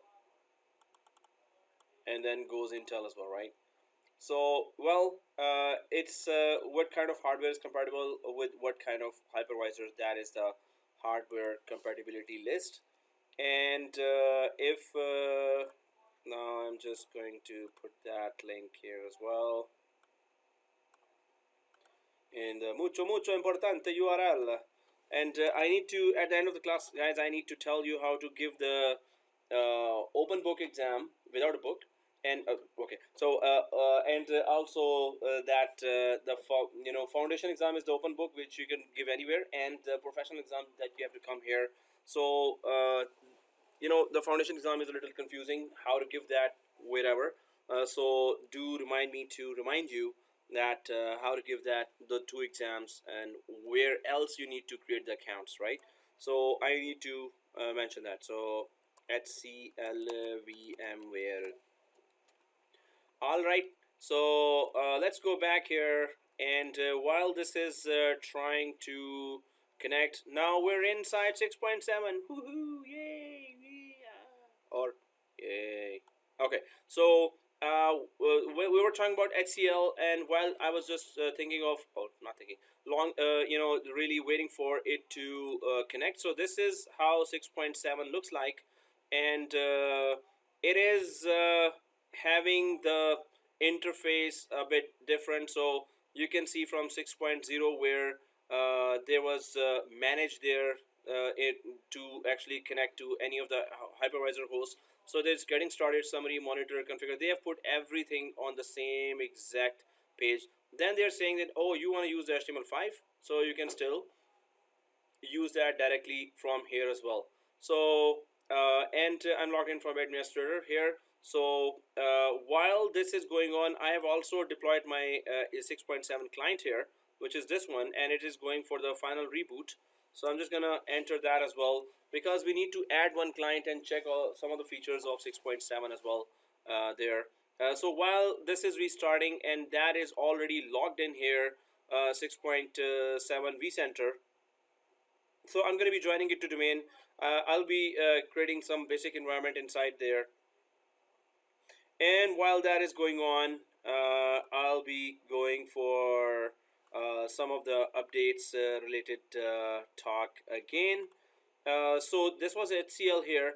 Now the single reboot upgrade, and that is it would not require a lot of reboots there, and it did do a single reboot when we were upgrading that.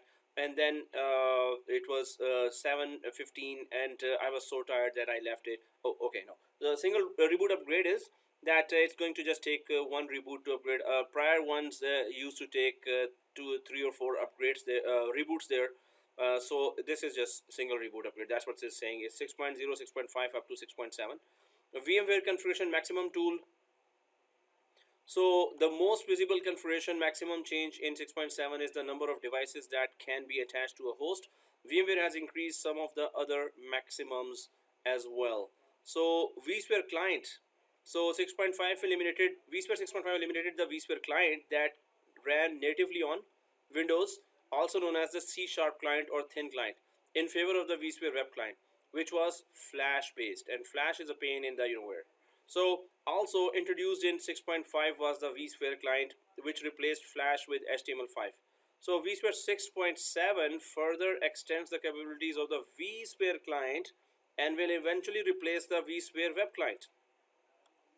So guys, the new information is that vSphere client is back and it is better now, and you just have to install it again. So it looks like the vSphere client can do about 90% of that the vSphere web client can do.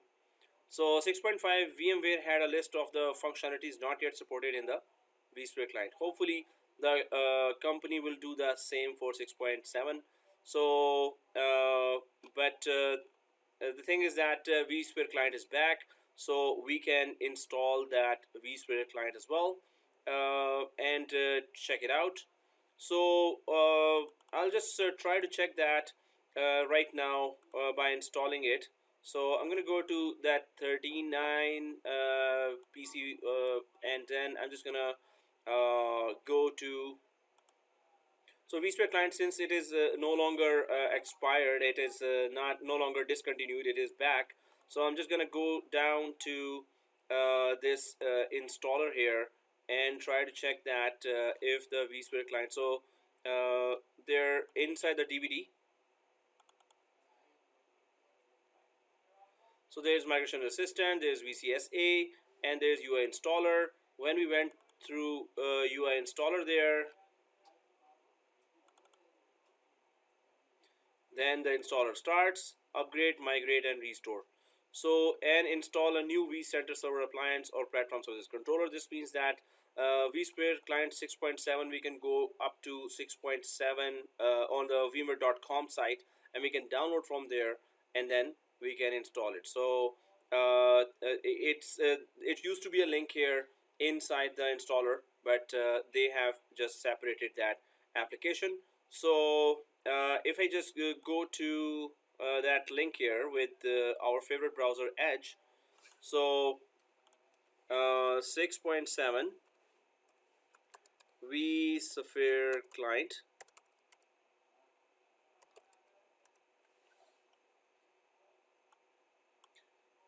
and then the old legacy serial client, the 5 client is there, and then fully featured vSphere client in 6.7 update 1. So that will take us to the obviously that vmware.com website. So we are pleased to announce that the vSphere blah blah blah blah. Okay, we are very pleased. Thank you very much for that. And functionality updates for vSphere client, but we need to just download that vSphere client plugin, so it supports all the features that requires plugin. And so I'm just gonna go ahead and download that. Okay, they didn't give any link there, so I'll just go for download vSphere client 6.7 and then update client, so update 1 client. Yeah, there. Download vSphere, VMware vSphere, and I'll just try to go there to the website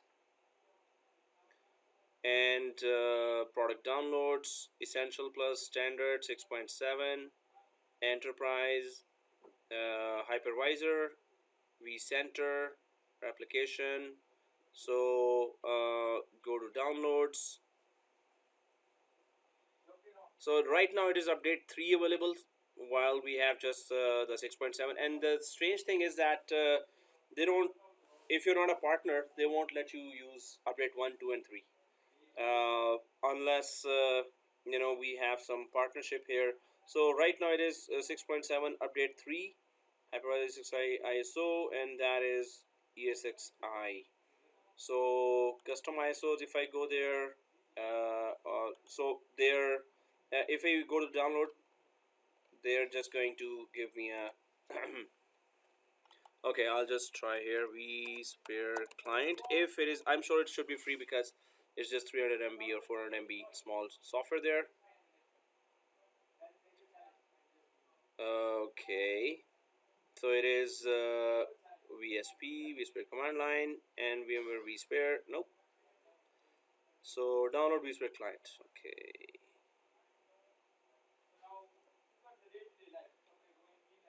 And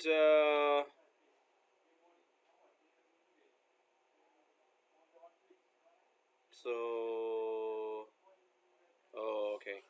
So guys, it will be, I'll just check that if it is they are giving the link here. Otherwise, should be just in front of us. Okay, there you go.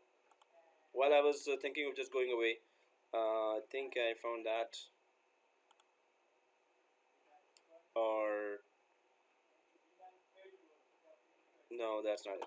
Okay, so yeah, it's just going to take a little more time to click that. I'm so after this right now, adamant. The machine, just give me a. Okay, got it. So we're gonna install VSphere client as well, but let's just go through the. Oh, Anas, completed. Okay, that's good. Um, and the feature. There was another IP that I stored. I'll just go to that appliance. This is another thing that I wanted to show you, and let me just show you that quickly here. 6.7. I saved it as screenshot.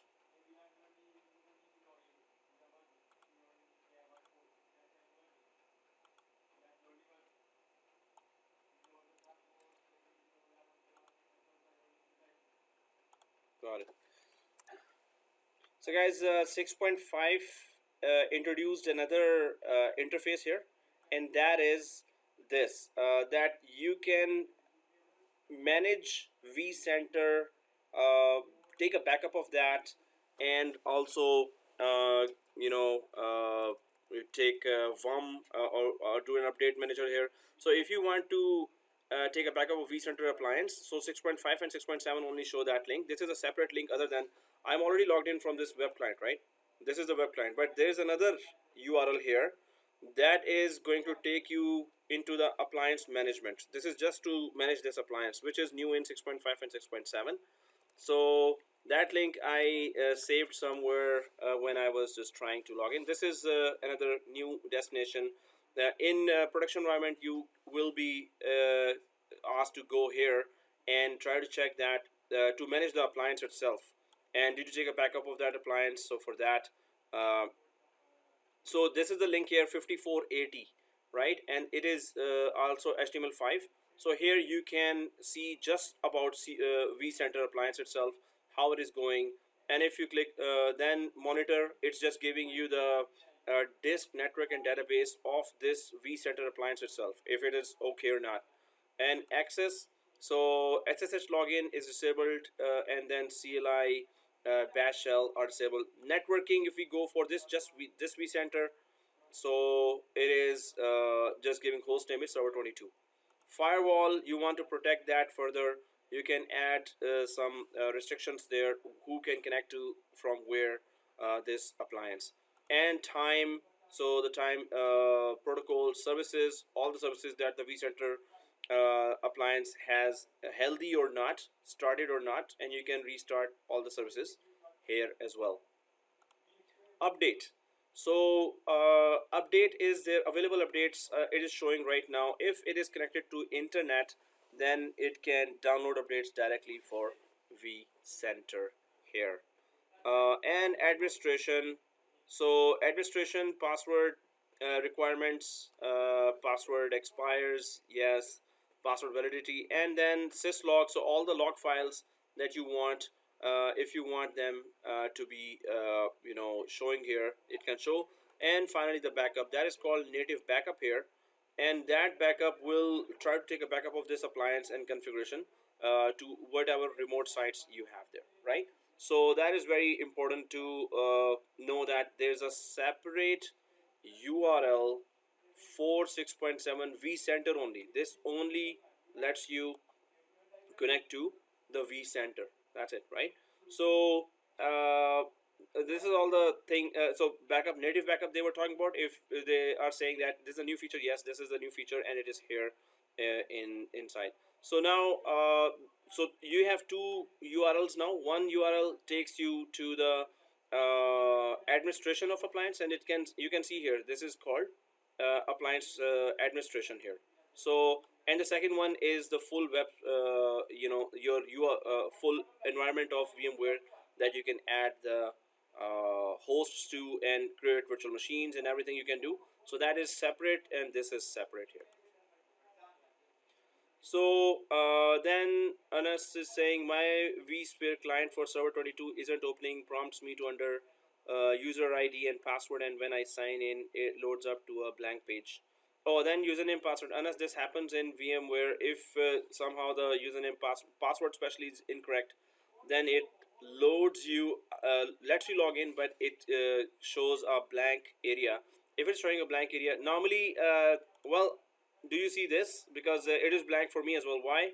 Because we did not add anything. But if it is totally blank, like it's not even showing you the home button here. So if I go to the home button, it should show you at least this: hosts and clusters, VMs and templates. If you go inside the host and clusters, because I didn't add any hosts, so it's not showing anything. So not very different from 6.0, but it's just that you have to make sure that which link is where in terms of just slight changes there. You create the data center the same way. Any view, it's a white page. Oh, okay.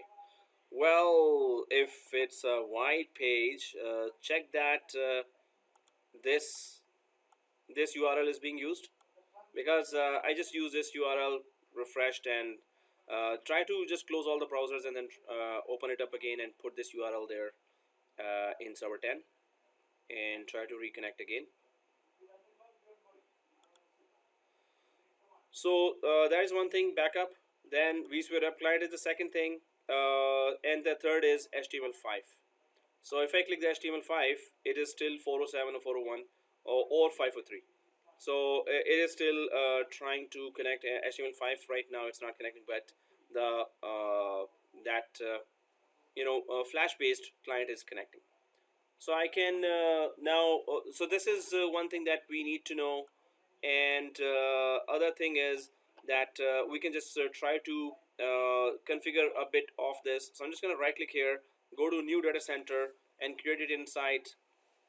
So there is store DC that we have been working on, and then there is right click.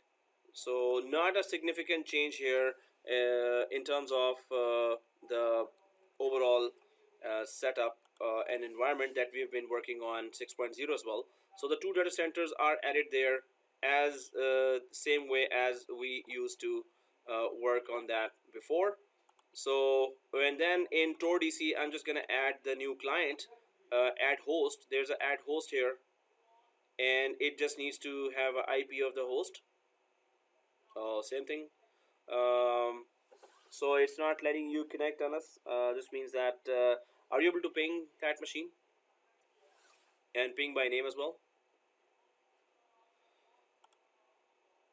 So on 6.7, I have a new host also added, and it got the IP 200.50.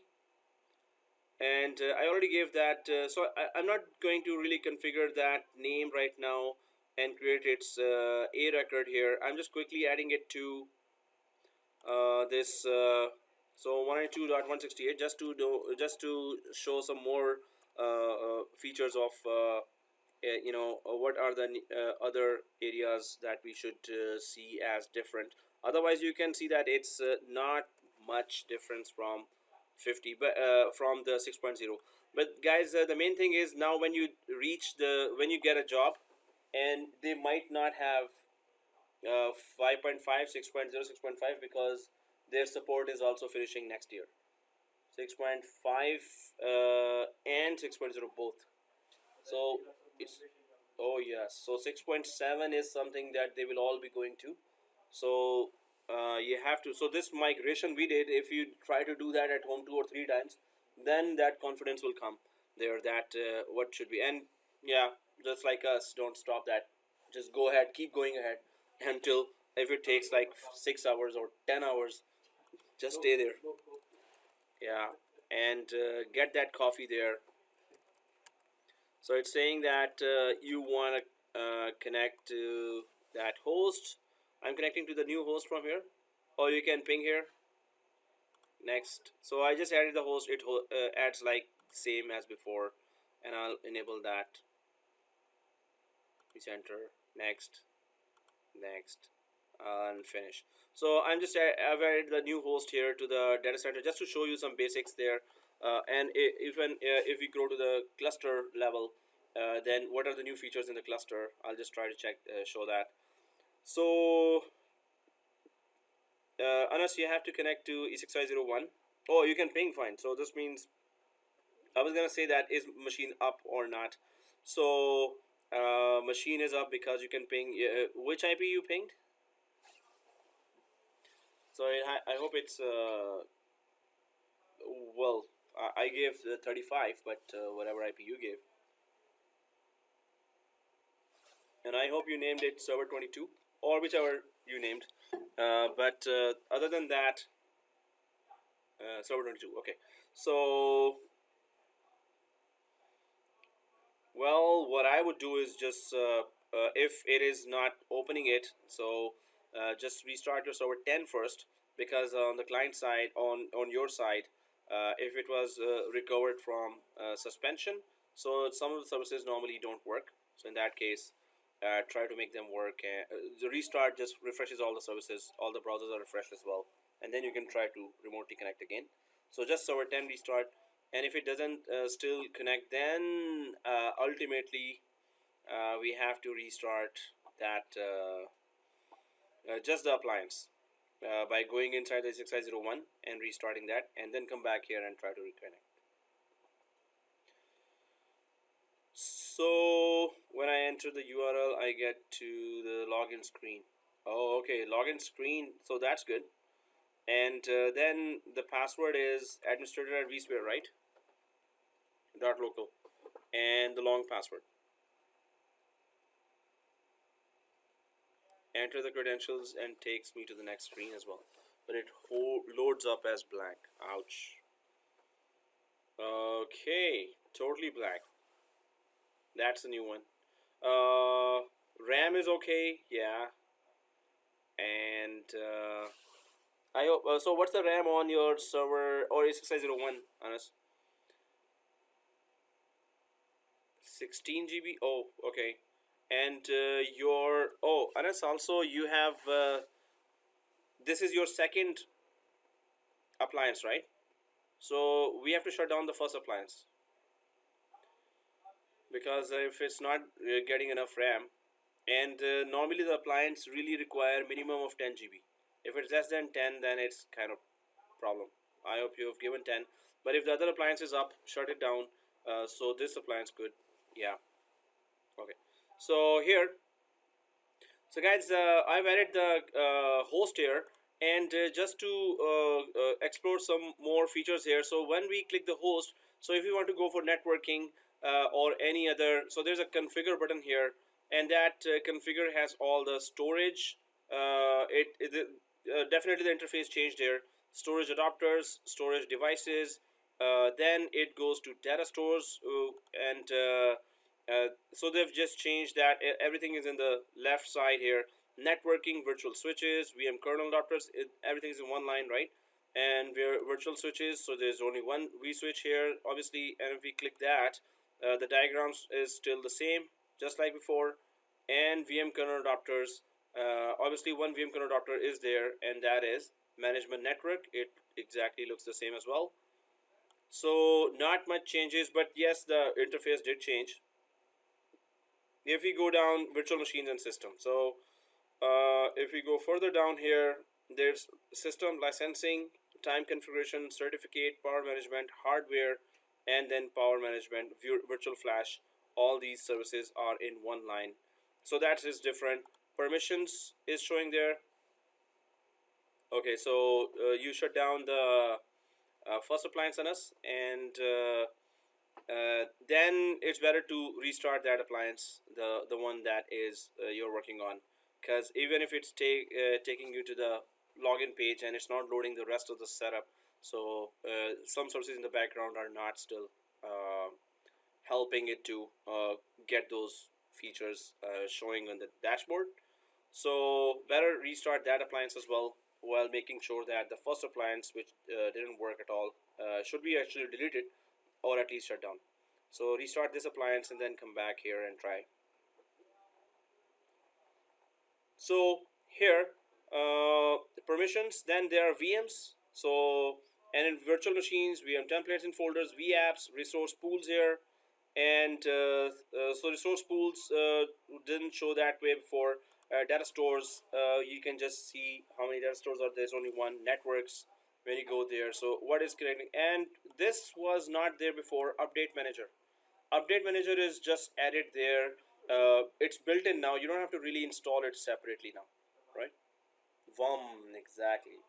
If we want to vomit, then it's just here, built in. You don't have to separately vomit install it there. So vom is there, while the backup is there on the other link here. Oh well, yeah, it was the other IP actually. So within that, if you go for the vCenter, so vCenter, if you want to manage that, that's a separate URL. This is, you have to remember that 6.0 didn't have that, but 6.5 and 6.7 have that. And then the environment, if you want to control that, this is a separate URL and link there. So now we were talking about VUM, and then it also shows the attached baseline scan for updates. We remember that lab as well, hopefully. So it's just here. That's what's the difference is. And if you go ahead and other than that, I'm just going to right click and create a new virtual machine just to show that, just to go through all that process of creating a virtual machine, just to check that is there any significant change between 6.0 and 6.7. So create a new virtual machine here, next, and test VM dash, so, and store DC that we want to create it in, next, and so far so good, nothing changed, and it's the local data store for now, obviously, next, and 6.7 and later compatible. We used to see there 6.0, now it's 6.5 is the older one, and 6.7, and next. Then guest OS family, it defaults to 2012. It used to default to 2008 there, and it does support all the 2016. 2019 is still not there, but update 3 would have that, 2019 as well. One more thing about this is that VM version for 6.7 is 14. So VM version for 6.5 was 12, and VM version for 6.0 was 11. So VM version just means that VM version 14 would support more processors and more RAM for virtual machines, virtual hardware. So VM version 12 would support a bit lesser RAM and processor, and VM version 11 would even support lesser. So it's all the virtual machine hardware features that are supported there with VM version. So, but remember, 6.7 has VM version 14 considered. Next. And then we go here, and these are the same features that we had before as well. I'll just put it on 1024, and hard disk, if we go for that, so I'll make sure it is thin provision, and click next, and finish. So the virtual machine gets created, and our best friend, the recent tasks here, is showing it's completed. So I'll just go down to this, and the virtual machine is created. Now virtual machine options are exactly the same as well: summary, monitor, configure, permissions, snapshots, data stores. Just the showing it is obviously different, and there's an update manager for just one virtual machine as well. So you can attach a baseline for virtual machine and directly update that virtual machine. That was not there in 6.0. So And if we go for virtual machine settings here, so there's that guest OS, yes, customize guest OS, snapshots, open console migrate, yes, we can migrate, clone, template, we can create it as a template machine, fault tolerance, VM policies here, and compatibility, schedule VM compatibility upgrade. So you want to upgrade that machine to some higher version, you can do that. And then edit resource and edit settings. The rest are exactly the same. And update manager is here as well, yeah. So this is if we go to compatibility, we have upgrade and compatibility. So not much there in terms of anything that is significantly different than the 6.0. Other than that, it is, well, just the interface is different. And if you go to permissions, so which users are allowed to use the machines and which are not, so you can go for that. Actions just shows you the same thing again. Okay, so we if I go for Tor DC and I right click and go for cluster, new cluster here, and in the cluster in 6.0 we saw that DRS, HA, EVC and vSAN, this is also nearly same, exactly no configurations, no changes here. If I press OK here, it creates a cluster now, and cluster name is test. And the cluster summary, monitor, configure, inside the configure all the things are there. DRS, vSphere high availability, it used to be written here HA, but it is vSphere availability now. And then vSAN is there, configuration is there, EVC is there. The rest of the things are exactly the same as in the features are. So now this Vcenter itself, has a new feature, and that is native high availability. So native high availability means that you can have that vCenter highly available in 3 hypervisors, in 3 hosts, in terms of instead of 1. So if I go for a diagram here, what is native high availability? That was not in 6.0, but that is introduced in 6.5 and 6.7 as well. So if you have 3 hosts here, hypervisor 1, hypervisor 2 and hypervisor 3, and you want to have that virtual machine, the appliance, vCenter appliance, to be highly available, so that virtual appliance can have its witness appliance and passive appliance as well. So this is the active vCenter appliance, and then you can have a passive vCenter appliance. So active and actually witness. So witness vCenter appliance, and then there is passive vCenter appliance that you can have. And that passive vCenter appliance, obviously, so you get the idea that it is native high availability. If so witness appliance is in touch with both active and passive. Second thing is, within the LAN it is doing synchronous replication, right? Synchronous REPL. And then it is synchronous REPL. And if obviously that active appliance goes down, then because witness appliance is there, it's going to tell the passive appliance that you're up now and you're active, and until the passive becomes active. So this can work in LAN, and you can expand it to WAN as well, but then the replication would be asynchronous. So it works on WAN. You can stretch it across different sites as well. One site having active, second site having witness, third site having passive appliance, right? So it can go really large scale as well when it goes up to that. So that is called native high availability. For a native high availability features, if they ask an interview you can just say that it is for Vcenter appliance high availability.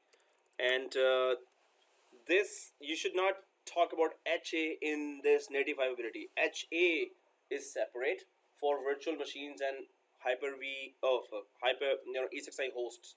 HA there is for hosts. This is native availability for vCenter appliance. This is the name native availability. This means it is for vCenter. Do not mix it with HA. In an interview, they might even, if they are like me, they will trap you. So what is the difference between HA and native availability in 6.5, 6.7? So HA is for your hosts and virtual machines on top of that. And if the host goes down, they're gonna restart the virtual machine on the other host. But native availability is a new feature in 6.7. Actually, it's not new. When you're talking about 6.7, it was introduced in 6.5, right? So How does that do with the database and the service controller and all that? Is that all the same thing? So- It's all inside? normally it is not embedded. You would have a separate database machine here that is connected to, and the passive will have its that is a passive appliance, and the passive database would be here as well. Better create a second database for that. Otherwise, you can connect the whichever the database, which is not supposed to be obviously in that hypervisor. It should be in another host together. In fact, and the appliance passive can connect to this database as well, but better connected with a separate. This means you need a separate virtual machine and yet another host to have those databases separately available, and they are connected to their own databases when they fail over. So you're not. It's not a SPOF, single point of failure then. So, but the passive can connect to the same database or different as well. But database, when you have obviously there is another feature for database, and that is called in SQL, that is for DBAs they implement that, which is failover clustering and always on. There are two types of features there. Always on, which means that the database in one machine will have a copy somewhere else as well in another SQL server. So in that case, the database separately should be highly available as well. So yeah, and Anna saying, so restarted the services and now don't even load to login page. Ouch. So yeah, wait for that, Anas, because it's taking time. I have given it 16. I have given my hypervisor as 20 GB, and then this machine has 10 GB still, but it has enough extra RAM to load its things. Now, if you've loaded that, you have to wait for it. It's not gonna load the login page right away. In fact, give it 5 to 10 minutes, and then that 503 error, and that would come. Initializing will come, then the background services will load. So it takes time. So here, native availability, just make sure that you understand that.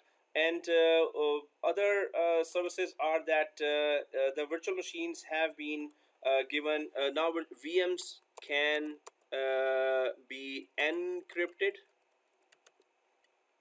and in 6.0 there was no encryption there, but for encryption you must have a VMware partner offering KMS. So you have to go to some VMware partner, and VMware partner will communicate, and pay them something, just a few $1 million, and then not million.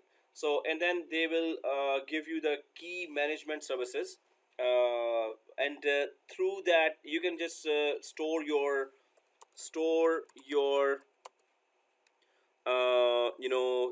encryption decryption key, encryption slash decryption keys with the KMS that is provided by the VMware partner. So then you can encrypt the machines, and you can also vMotion the encryption encrypted machines over the network as well. So vMotion while it is being encrypted, right? You can do that too. 404. So Anas, yeah, it's you have to just wait and refresh it, because VMware is kind of tricky, and I hope if you have enough RAM, like 32 GB or 20 GB or a bit more RAM, it's just going to be a bit faster. For me also, I had to give a lot of RAM before it showed me this result. that it was loading here.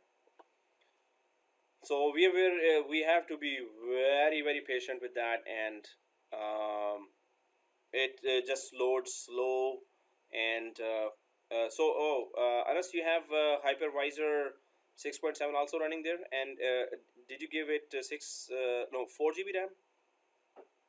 Because that's also going to eat up a lot of RAM here, which will the lower the RAM, it will perform really bad. It has 4 GB. Okay, so just try to check that if you have a total of how much RAM, and then how much RAM server 1 E6i01 6.7 host and the server 10 are taking total RAM.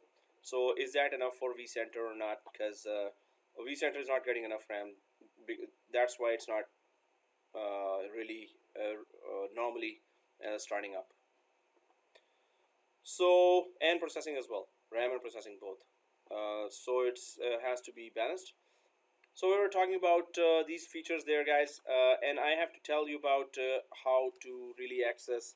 I need to record that in the video as well, that how would you access your vouchers and what are the main concerns. So you need to give the exam right away, but there are 2 exams there, right?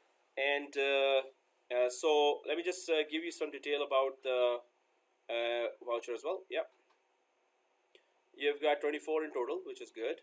4 for server 1, 16 for E6i1, 6 for, yeah, server 10 actually can have 2 as well, but okay, 6, and 4 for E6i4. So it's 16 plus 4, 20 plus 6.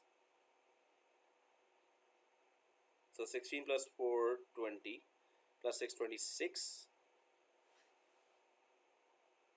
And 30, so plus 4. So that's oh yeah, that would really have adverse effect on the Vcenter, honest.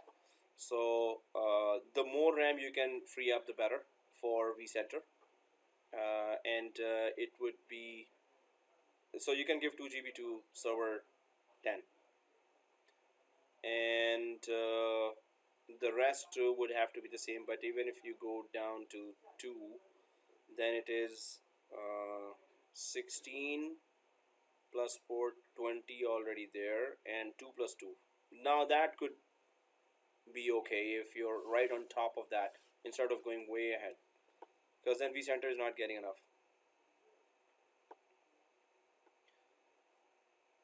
Oh, so here so guys, there are things that I need to tell about the exam as well, and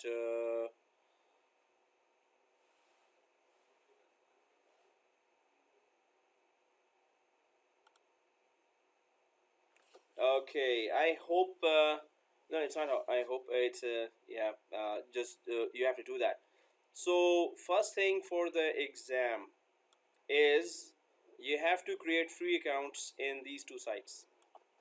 Now for the foundation exam, so foundation exam that you got the voucher for is going to be,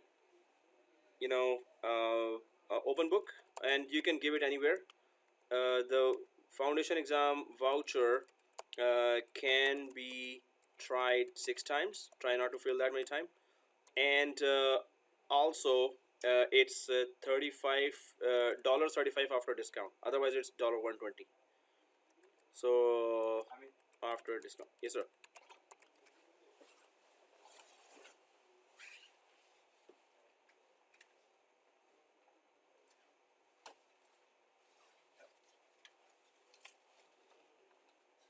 Okay, and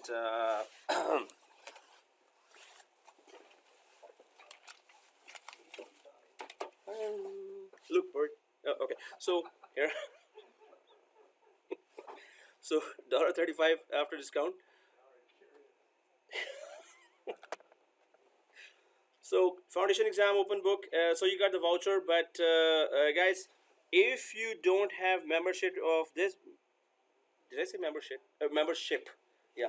If So if you don't have membership of this website, and many students struggle with that, hey, what's going on? They're confused and they're calling and they're like, hitting their head on the walls as well. Some of them had to repair their walls after that. But just kidding. Okay. So here, please make sure that you create a free account in mylearn.vmware.com, and that should be the same account that you've given me. Do not change any email there. So same email as you give me. So create this account, free account, in mylearn.vmware.com. If you've created that free account already in vmware.com, this is different. mylearn.vmware.com is different, right? So create free account here ASAP, right? And so what happens is when you go to the voucher, so foundation voucher, so log into your official VMware student account, official CL VMware student account site, and do what?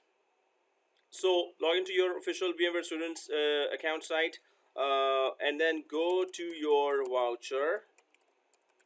So where's your voucher? Are you able to see your voucher? So now that you're able to see your voucher, I was able to see, but when I log into my learn, like you have to create an account, free account I there. already created that. I'm already in. So yeah, now if you have created that site account in mylearn.vmware.com, so let me show you one more thing, how to really go schedule that exam. So for that, you have to go to on the top right here, and where you say hello here, right? And go to your account and orders, right? So you have to go there, your account and orders, and when it kicks you out, then log in like that.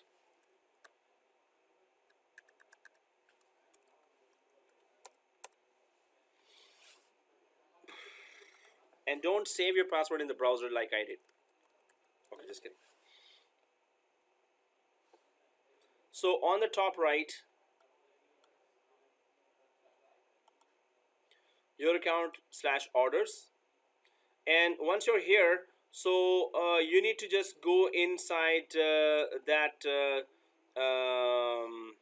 okay, unproctored. So there are proctored exam and there's a unproctored exam, right? So some students by mistake say it protected exam and unprotected exam, right? So that becomes very questionable as soon as they say that. I'm like, I just can't resist laughing really hard at that. But then it is one is proctored exam, not protected, and unprotected is it's unproctored, right? So the proctored is that you have to come here, and the only thing you do when you come here is with the proctored ID, the proctored discount voucher code, you only give it to Mary. That's it. If you do anything other than that, good luck. So you have to come here with the proctored, the professional exam, and only give it to Mary. So when I repeat that again and again, students then say, did you say give it to Mary? Yes. Oh, we have to give it to Mary, right? Yes. And when I come in the college, I have to give it to Mary? Yes. So that, nothing else, right? Other than that. No, so professional exam, so Mary can register that. Now there's a trick with that. When you register the unproctored, the problem with that is you are on your own with the unproctored exam, right? So unproctored is, it's not unprotected, it's unproctored. So you have to, so that's what I want to show you. I'm going to go to view details.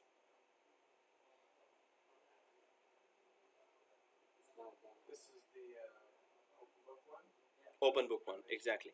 So do you see there, if you're logged in or if you're not logged in, so click here information how to schedule an unproctored VMware certification exam using an academic discount voucher code. You have to follow this link, and when you follow this link, it's gonna take you to the mylearn.vmware.com. If you don't have an account there, then there's a problem. So this link you have to follow and go to mylearn.com. And yes, I was just checking that way back, and I clicked the final button, and that button was actually saying you want to start the exam, and I thought I was just scheduling it for some other time. It started the exam right away. So I was talking to a student, and I was like, whoa. Then I said, okay, can you go there? I'm giving the exam right away. I'm not sure that why I started that. So then don't ask me what happened at the last. So anyway, but the exam can start as well. If you are ready to give that exam, then follow this link and click, click, click. And the other suggestion about that exam, which I have to pause for, resuming. So if you have created the mylearn.vmware.com site and you've gone inside this area, accounts and orders, and you will see the unproctored and proctored exam. Unproctored is open book, proctored is professional. That you have to give in any college, or not college, the testing center, right? So Sorry, this, yeah, that what you're talking about there, we had to come here and so proctored or professional exam, you have to come to Marianne. One more thing about unproctored. First is you follow this link, and you must have an account in that mylearn.vmware.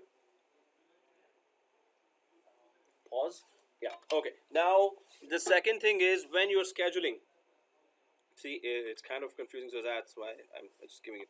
So go to Voucher and then click that link for unproctored exam, and then follow the link and schedule it now.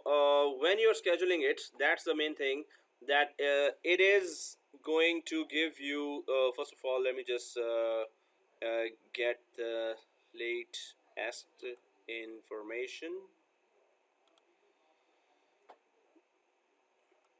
So here it is, VMware Professional certification.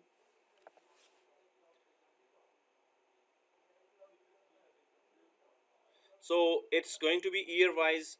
Purchase exam voucher is saying there, but if we go there,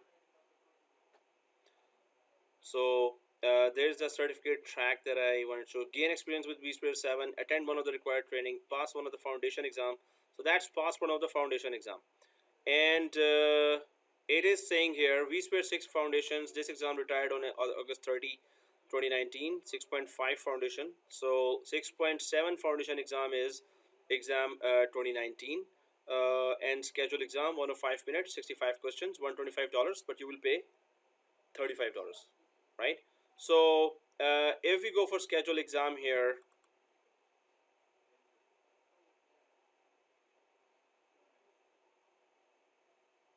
oh, okay, will expire soon.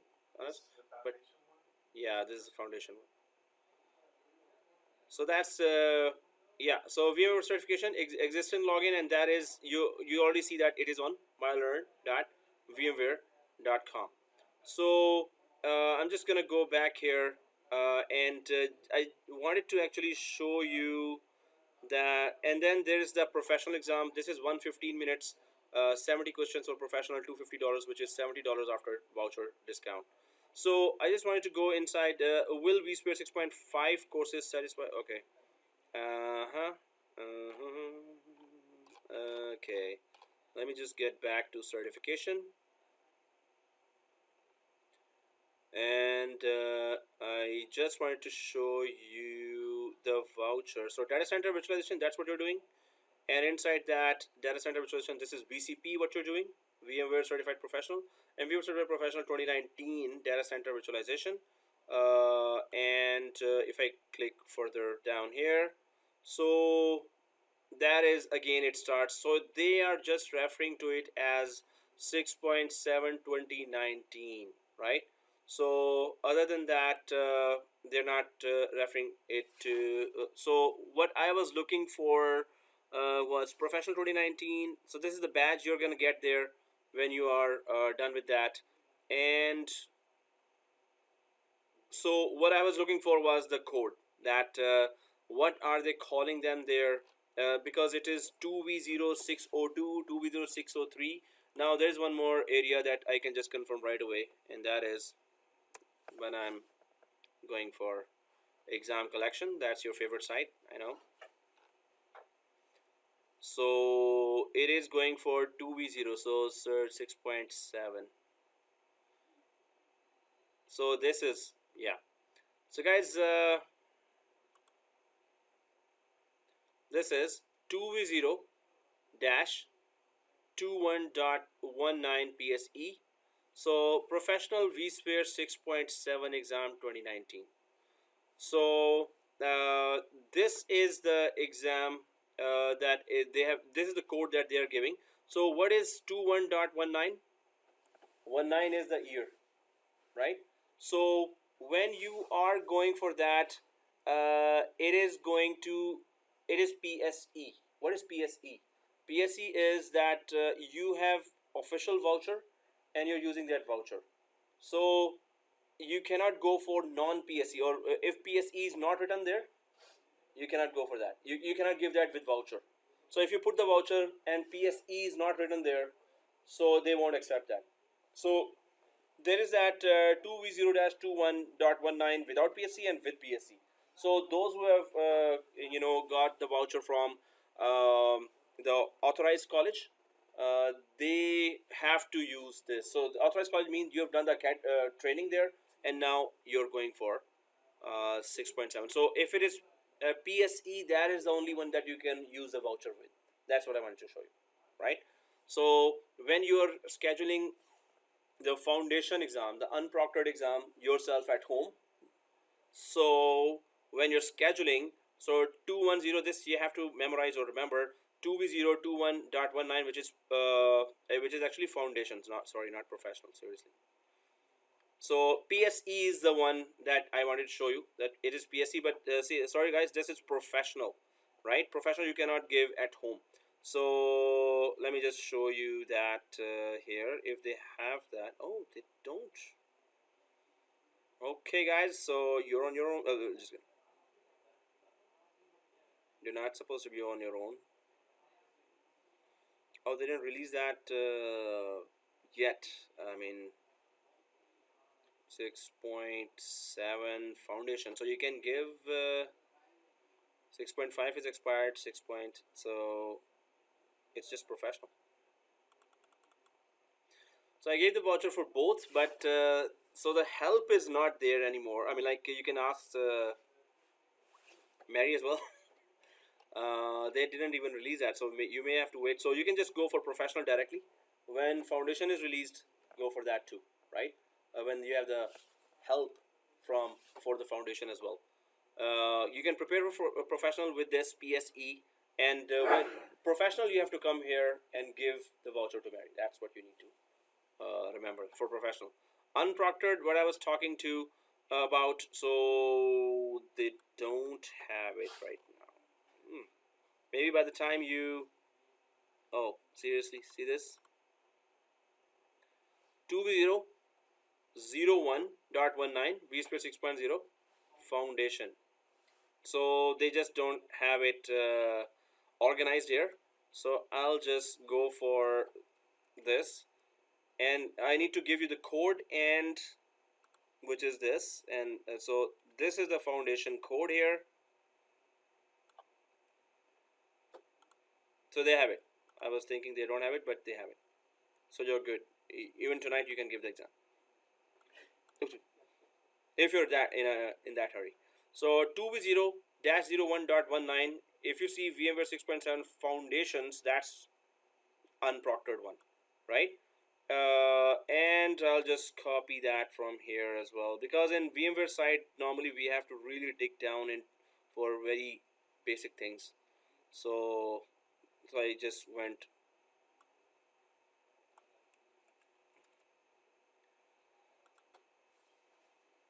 So the professional exam is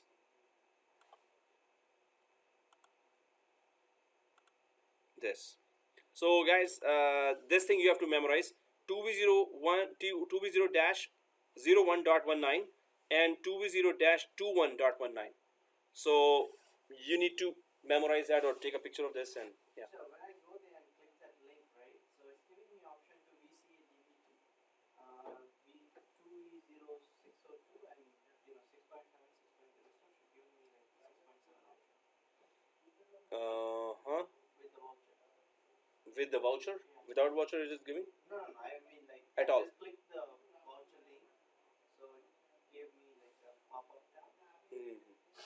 Oh, did you log into, go through, did you log into the mylearn.vmware.com and then you're going ahead?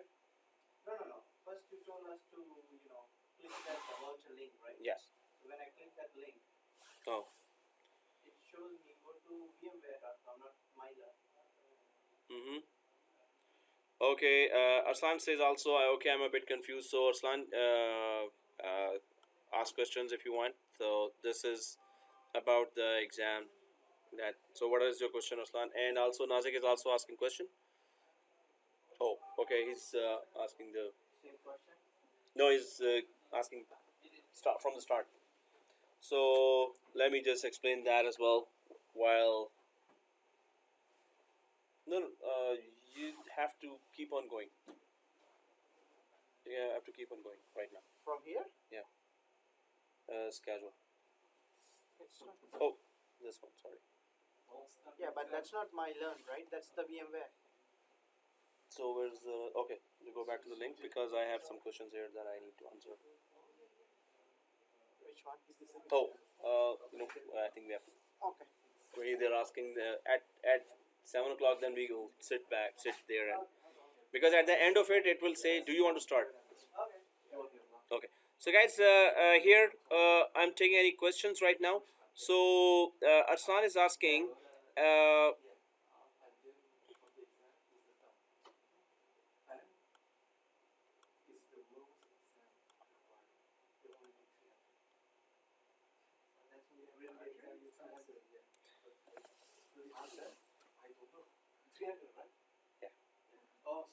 Yeah, because if you're talking, then I'm distracted.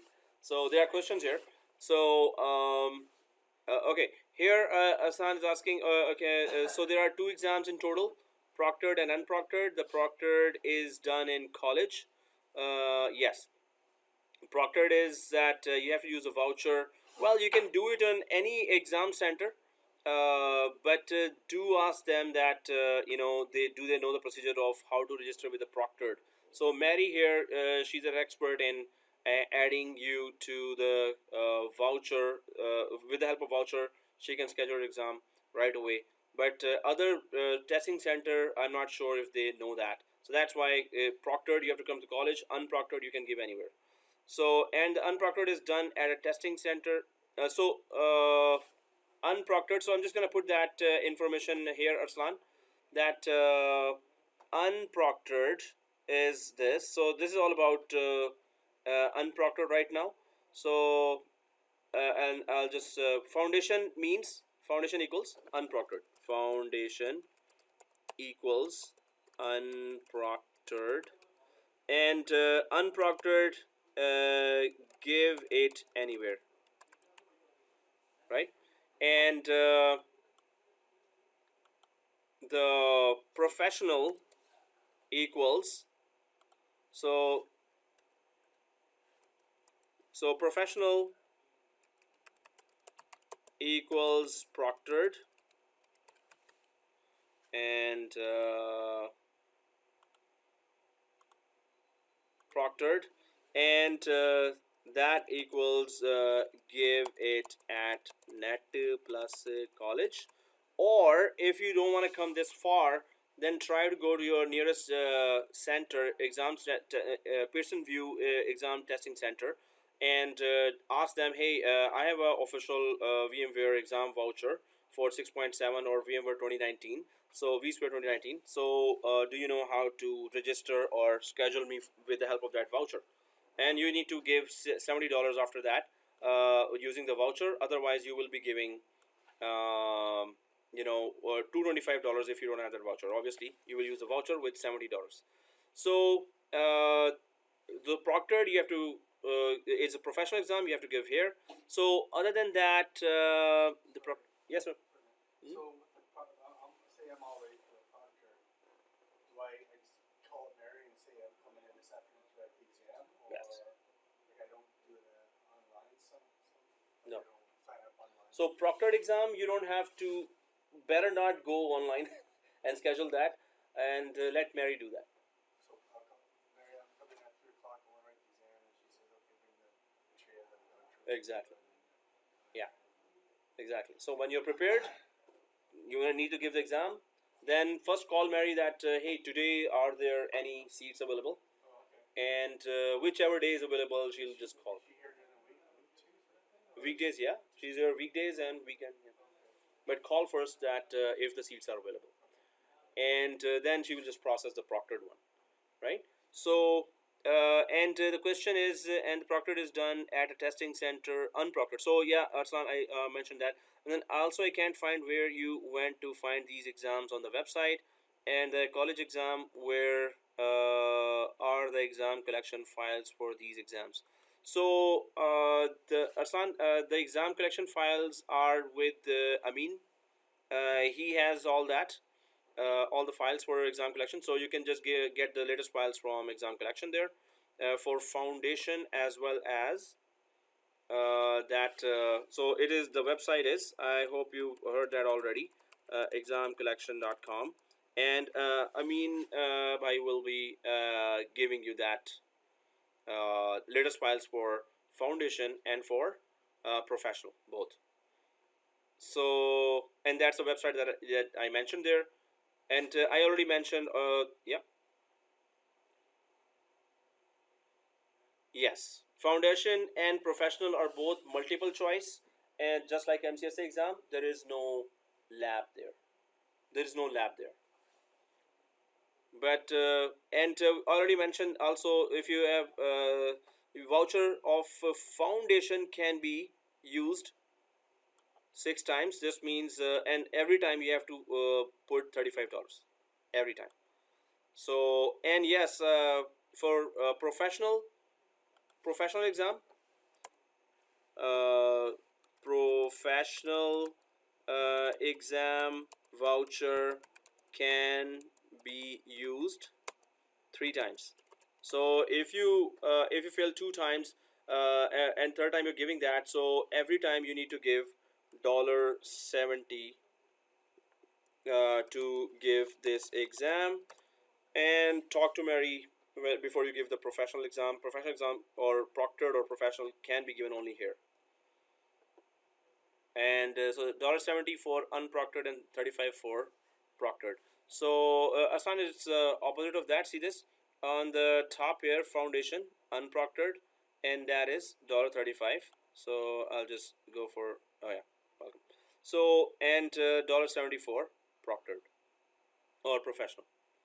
So other than that, I hope you've created that site. You're on mylearn.vmware.com, and I've already showed that in the video that you have to log into that area and then click that link, follow up that link, and when you're scheduling, you have to go to mylearn.vmware as well, and then pay that $35 after using the voucher. And good luck with that exam, but get the latest files for preparation from which is given from this site, examcollection.com, from Amin Bhai for you, and here you can get the files from Mary. So that's the full information about that, and well, what is known already about the VMware exams that I'm resuming. So error, your request cannot be processed. It's by code 500 internal server error. I spoke with him in the, oh okay, he said he will be forwarding my details to Mary, so I need to get into contact with you after that's done, or you will be notified automatically. It's better to follow up, Anas, when Amin Bhai says that you're okay as well, just let me know and I will ask Mary as well. So if you follow up, it's going to be done really soon. It's better that way. So Arsan is saying, when I click on scheduling exam, I get this. Oh, when you're scheduling, so Anas, did you create? Arsan, did you create that mylearn.vmware.com? So yeah, this is kind of yeah. If you're trying now to create that, so I'm just gonna stop the video now, and these are just current problems. So class and course is pretty much over. Next class, next week is the new VMware course starting now, and just try to repeat all the labs there, and